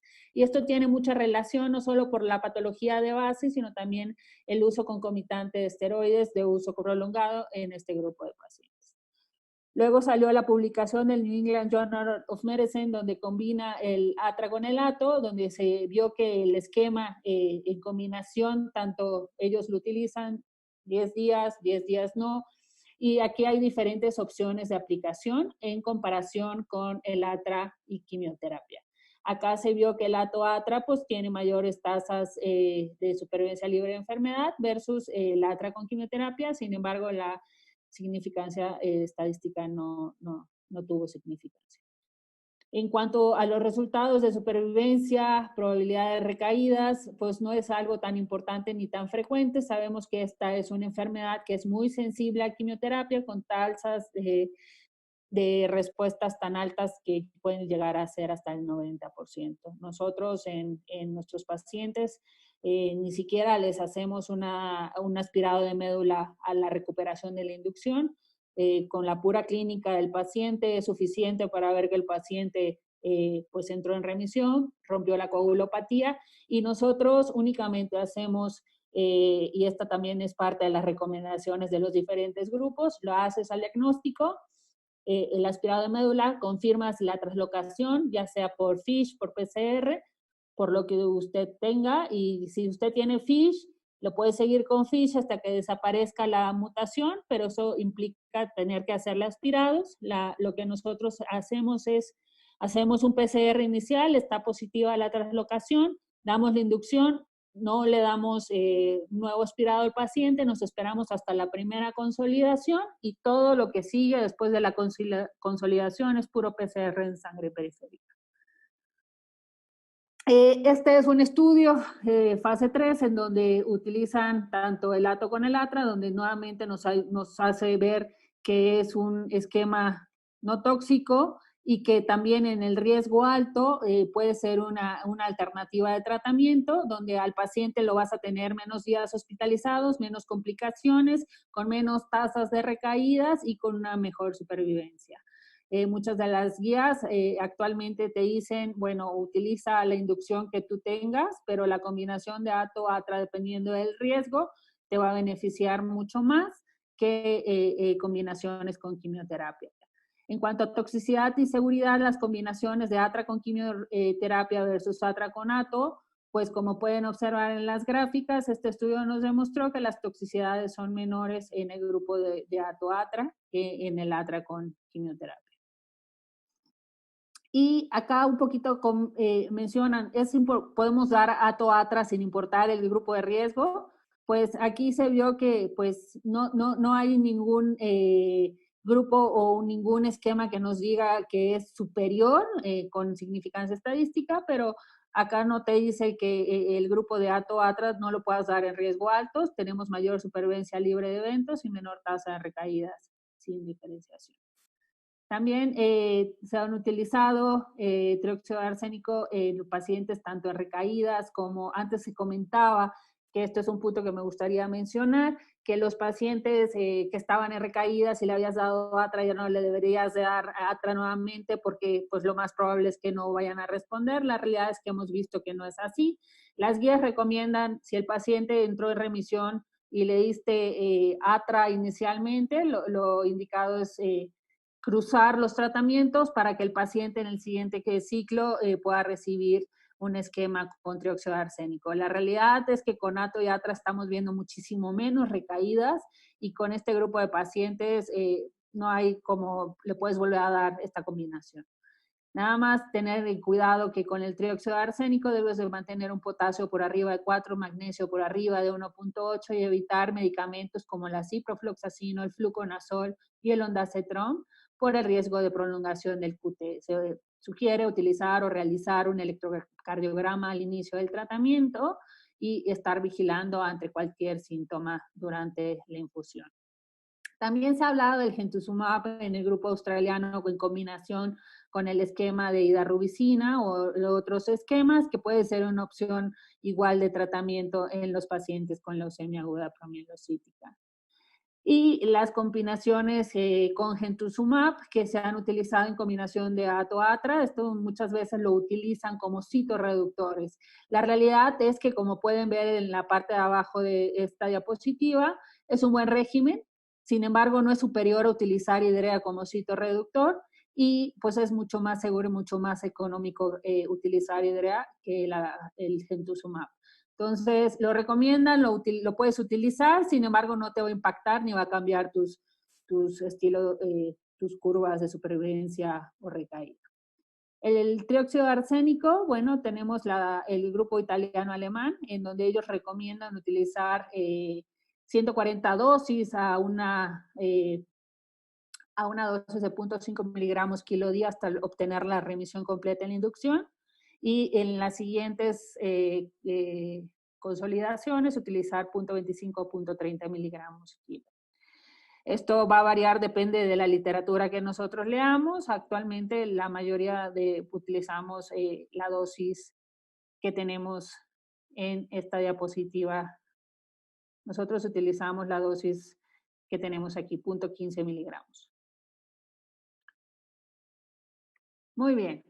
En cuanto hay estudios actualmente con el trióxido de arsénico oral, este es el grupo chino han utilizado el trióxido de arsénico oral, que solo está disponible en China. Eso es una maravilla porque pues solo utilizaríamos un tratamiento oral y el paciente pues estaría un tiempo pues no tan prolongado en hospital, solo mientras rompe la coagulopatía y estarlo cuidando que no vaya a desarrollar un ATRA, pero sería una maravilla poder utilizar un esquema de quimioterapia oral con trióxido de arsénico y ácido transretinoico.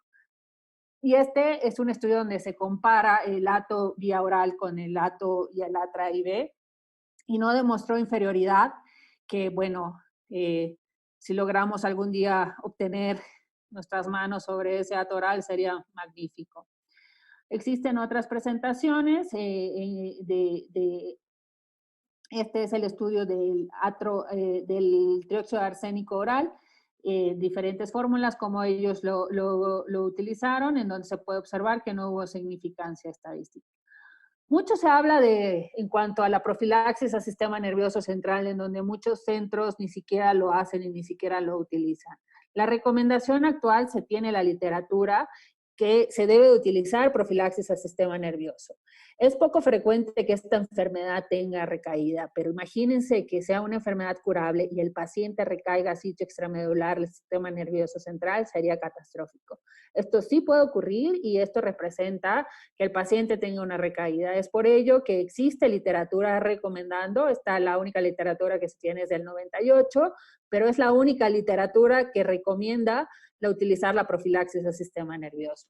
En cuanto a el esquema de ATRA con quimioterapia, no existe evidencia de dar profilaxis al sistema nervioso central en la combinación de ATO-ATRA, y la literatura lo que recomienda es para aquellos de riesgo alto utilizar profilaxis al sistema nervioso. Nosotros y el grupo de Sloan Kettering recomienda 3 ciclos de quimioterapia intratecal.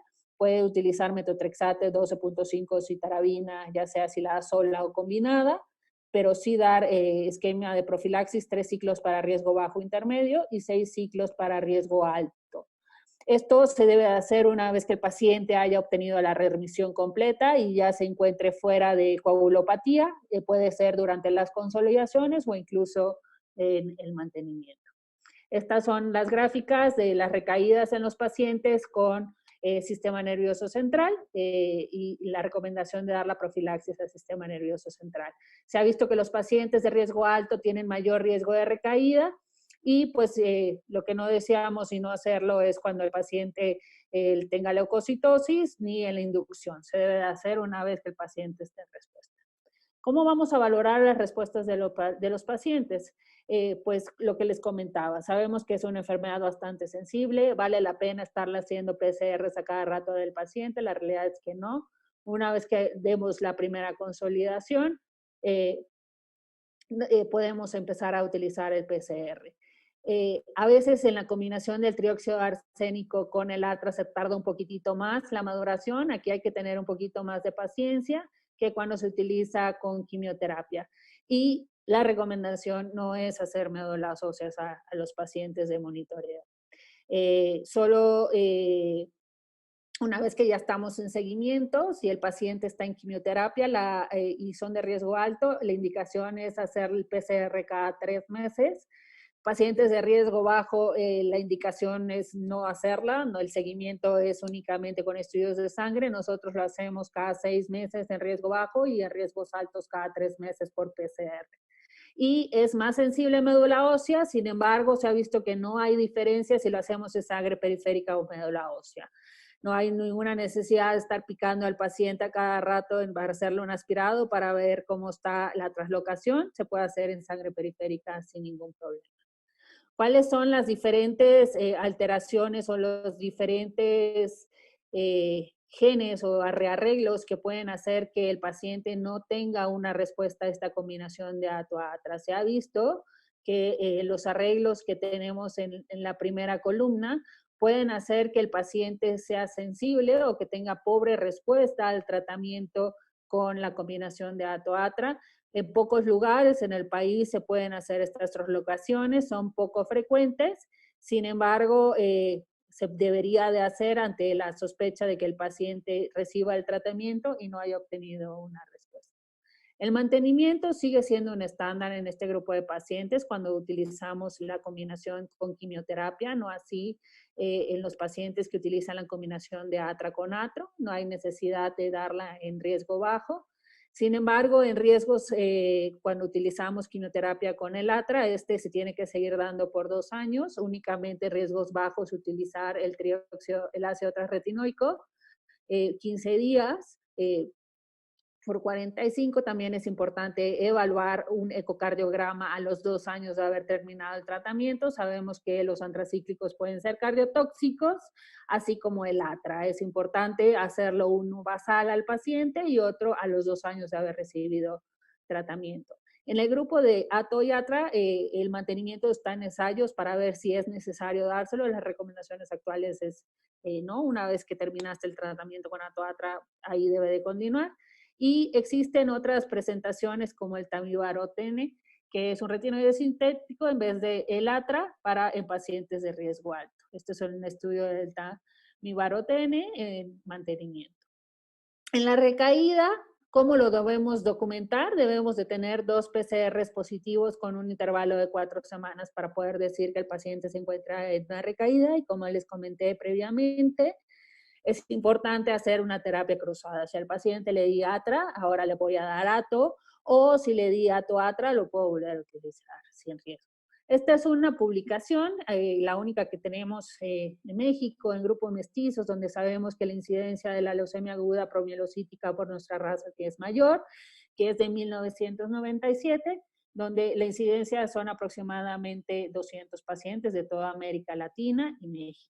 Nosotros nos hicimos a la tarea con el Registro Nacional de Leucemias Agudas Promielocíticas de hacer una publicación donde nosotros incluyéramos toda la población con leucemia aguda promielocítica en el país. Actualmente ya está a punto de, esperemos ya gracias a Dios, la publicación, en donde incluyeron los hospitales, tanto hospitales de referencia en la Ciudad de México y también se incluyeron en diferentes partes del país, tanto en el norte como en el sur del país.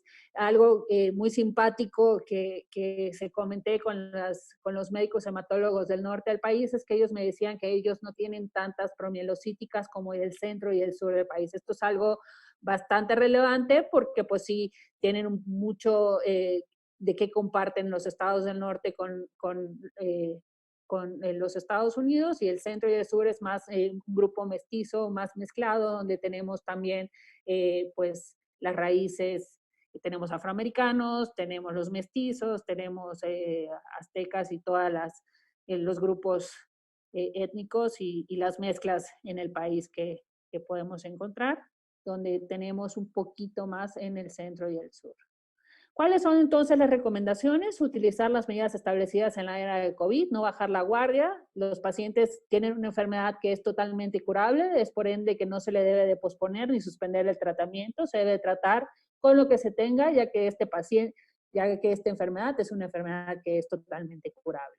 No se debe modificar el tratamiento independientemente del grupo de riesgo. Lo que sí recomiendan las guías es que si el paciente le diste una quimioterapia con atra y quimioterapia, la recomendación es que las consolidaciones sean con trióxido de conatra para evitar la neutropenia y pues los nadires prolongados. Si no se tiene, pues no hay de otra, el paciente debe recibir las consolidaciones con el antracíclico, ya sea el esquema de ida o el que ustedes manejen mejor o conozcan mejor o se sientan más cómodos.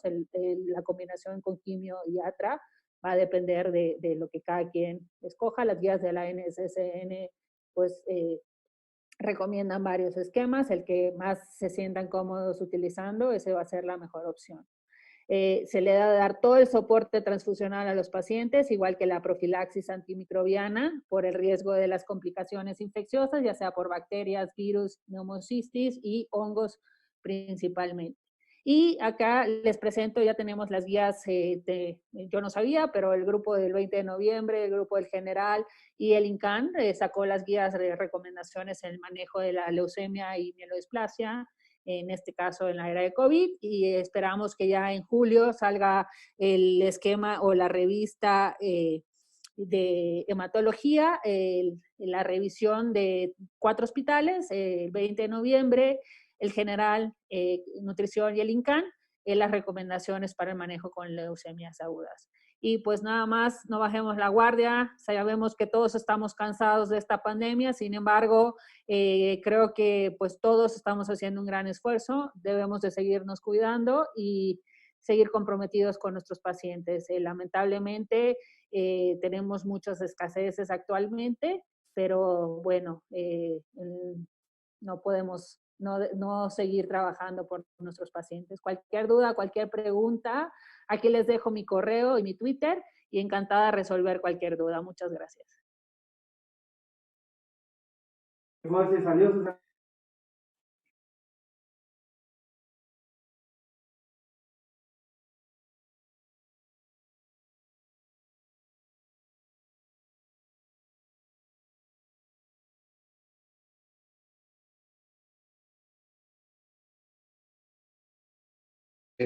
Conferencistas, vamos a ser muy breves en las preguntas y comentarios porque algunos de nuestros ponentes tienen que retirarse.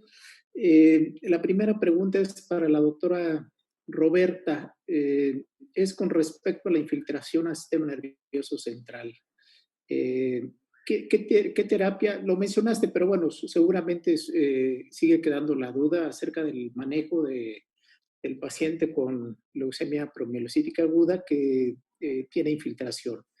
¿Se les da únicamente quimioterapia o también, independientemente del esquema de quimioterapia intratecal, también los pacientes deben de recibir radioterapia? Es una pregunta que nos hacen.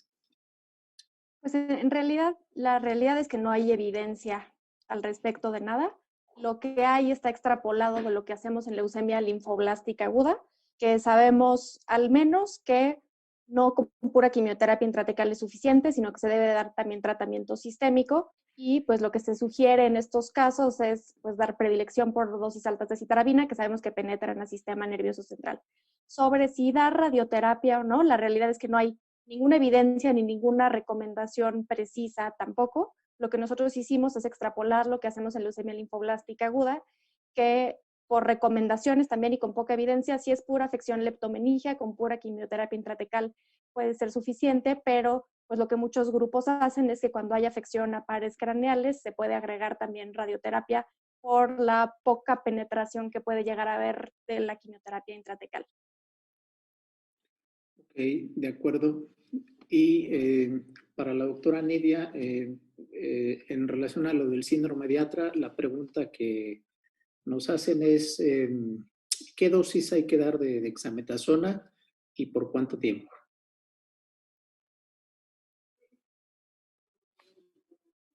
Ahora sí, ¿me escucha?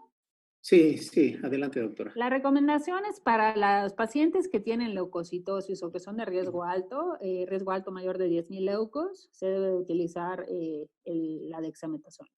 Las guías recomiendan que para aquellos pacientes que tengan más de 5,000 leucos se debe utilizar la dexametasona. Nosotros la iniciamos, una vez que iniciamos con el ATRA, empezamos de manera paralela a la dexametasona. Nosotros utilizamos 8 miligramos cada 12 horas y lo continuamos hasta que el paciente se va de alta. Nosotros lo dejamos todo el mes. Hemos tenido casos de síndrome de alta de ATRA en el día más 22, así cuando el paciente está a punto de irse, incluso por haberle suspendido la dexa. No quiere decir que porque tenga dexametasona el paciente no le va a dar un síndrome de ATRA, ¿no? Pero bueno, como podemos ver en la diapositiva, hasta cierto modo disminuye un poquito la inflamación, sin embargo, sí incrementa el riesgo de complicaciones fúngicas por el uso prolongado. Muy bien.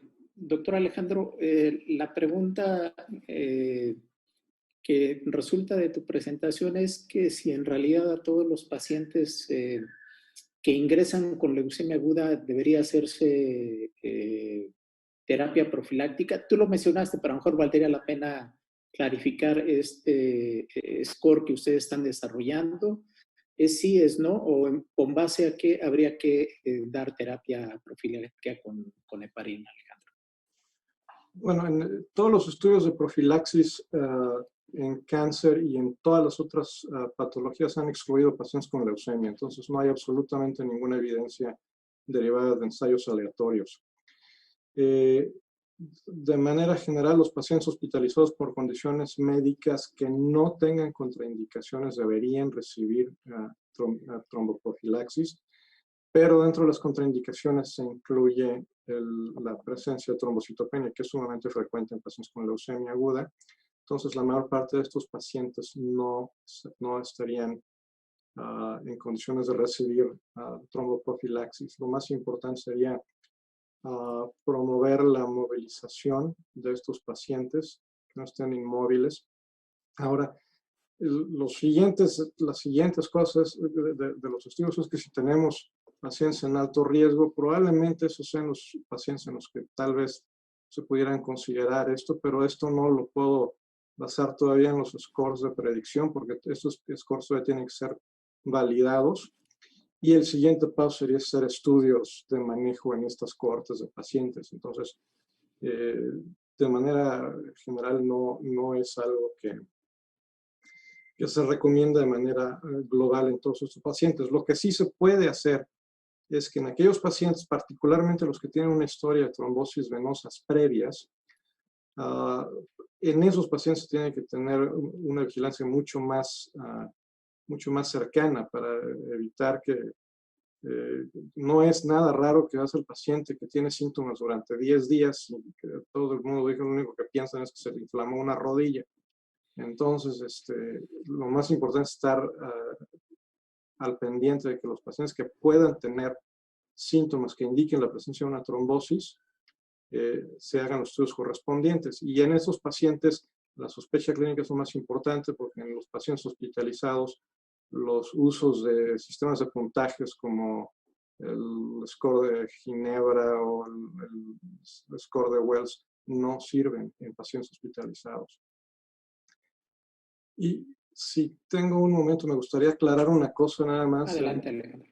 De un comentario que hizo esto. Yo conozco las recomendaciones de la European Leukemia Net de acuerdo al manejo de trombosis en esos pacientes, pero esas recomendaciones no son correctas. El uso, la presencia de una trombosis asociada con catéter no es una indicación para remover un catéter. La indicación para remover un catéter es cuando los catéteres ya no se requieren, cuando los catéteres están infectados o cuando los catéteres no funcionan porque está trombosado el catéter. Pero la presencia de una trombosis per se no es una indicación para retirar una trombosis, para retirar un catéter. Y la otra pregunta en consecuencia, Alejandro, en un paciente con leucemia que se documenta un cuadro trombótico, ¿cuánto tiempo habría que dejarlo bajo tratamiento anticoagulante? En términos generales, el riesgo, la duración del tratamiento trombótico debe ser por lo menos 3 meses. Y en pacientes con padecimientos malignos, generalmente se recomienda que siempre que se mantenga el paciente anticoagulado si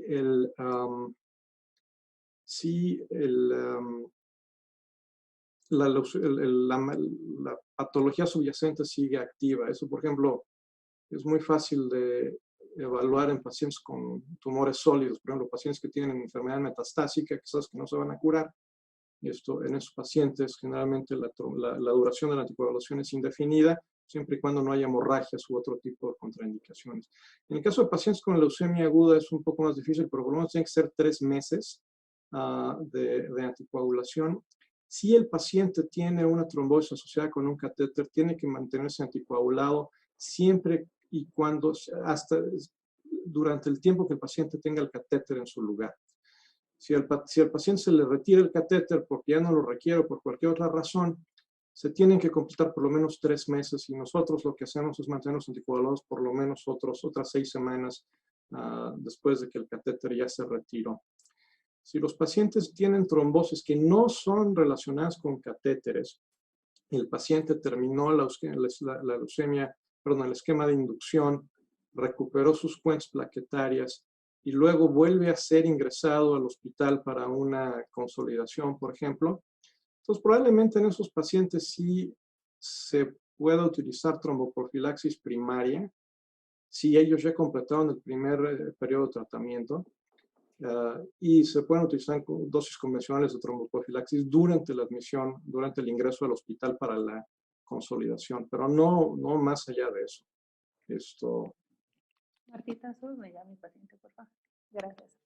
Ok, muchas gracias, Alejandro. Y bueno, hay una pregunta que yo creo que es recurrente y es en general para esa Roberta o Nidia, es en cuanto al manejo en general al paciente, no el manejo de quimioterapia, porque hacen una pregunta del manejo de plaquetas y bueno, yo creo que eso tiene que ver con el manejo subyacente del efecto que tiene, con el cual va avanzando el paciente con leucemia promielocítica o desde que va debutando. ¿Cómo manejar al paciente? Le tenemos que dar plaquetas, le tenemos que poner fibrinógeno y como principal fuente pueden ser los críos, pueden ser algún otro, o qué les damos al paciente que está con una leucemia promielocítica. Independientemente del efecto quimioterápico, es el soporte que le damos al paciente para evitar que vaya a tener este efecto de coagulopatía que subyace en el paciente con leucemia promielocítica aguda. Bueno, nosotros por lo menos las recomendaciones de la European Leukemia Net porque sabemos que, como lo mencionamos, la mortalidad temprana asociada sobre todo a primero a hemorragias y después a complicaciones infecciosas es la principal causa de peores desenlaces en estos pacientes. Entonces, durante toda la inducción mantenemos plaquetas al menos arriba de 30,000, que las recomendaciones pueden variar entre 30 y 50, pero al menos arriba de 30,000, y fibrinógeno arriba de 150. Y para esto, generalmente, pues de acuerdo a las posibilidades del centro en donde esté, usamos casi siempre crioprecipitados, pero en ocasiones también concentrados de fibrinógeno. No sé, Nidia, si hacen algo diferente ustedes. Nosotros, independientemente del esquema que utilizamos, sabemos que la leucemia aguda promielocítica pues, va a debutar con coagulopatía. Es por ello que sí, independientemente del esquema, si utilizamos atra con quimioterapia o atra con atra, el paciente se da apoyo transfusional, se puede dar concentrado de fibrinógeno o críos o plasmas o lo que se tenga acceso en la institución en donde se encuentre el paciente. Lo que sí debemos de recordar y no podemos dejar a un lado es que el soporte transfusional en los primeros días de estos pacientes es fundamental. Tratar de enviar a los pacientes a un centro donde pueda tener acceso a un banco de sangre que pueda estar cubriendo o que pueda estar dándole o teniendo acceso a todo este grupo de hemoderivados que el paciente requiera. Ok, pues Pues muy bien, pues muchas gracias a todos por los que nos siguen en línea. Pues tenemos más de 900 personas. Gracias a todos los colegas y las sociedades hermanas que nos acompañan desde Argentina, Chile, Bolivia, Ecuador, Perú, Venezuela, Centroamérica, Ecuador, Estados Unidos, que también nos acompañan, República Dominicana, Nicaragua, Salvador, Honduras, y pues un agradecimiento a todos, y perdón si no alcanzo a mencionar a todos, pero sabemos que nos han estado acompañando, igualmente a todos nuestros socios y colegas que nos acompañan en el resto del país, y no me resta más que darle las gracias y ceder la palabra a nuestro presidente, el doctor Óscar Hernández Zamudios, el que va a tener a bien a darnos el cierre de esta sesión académica.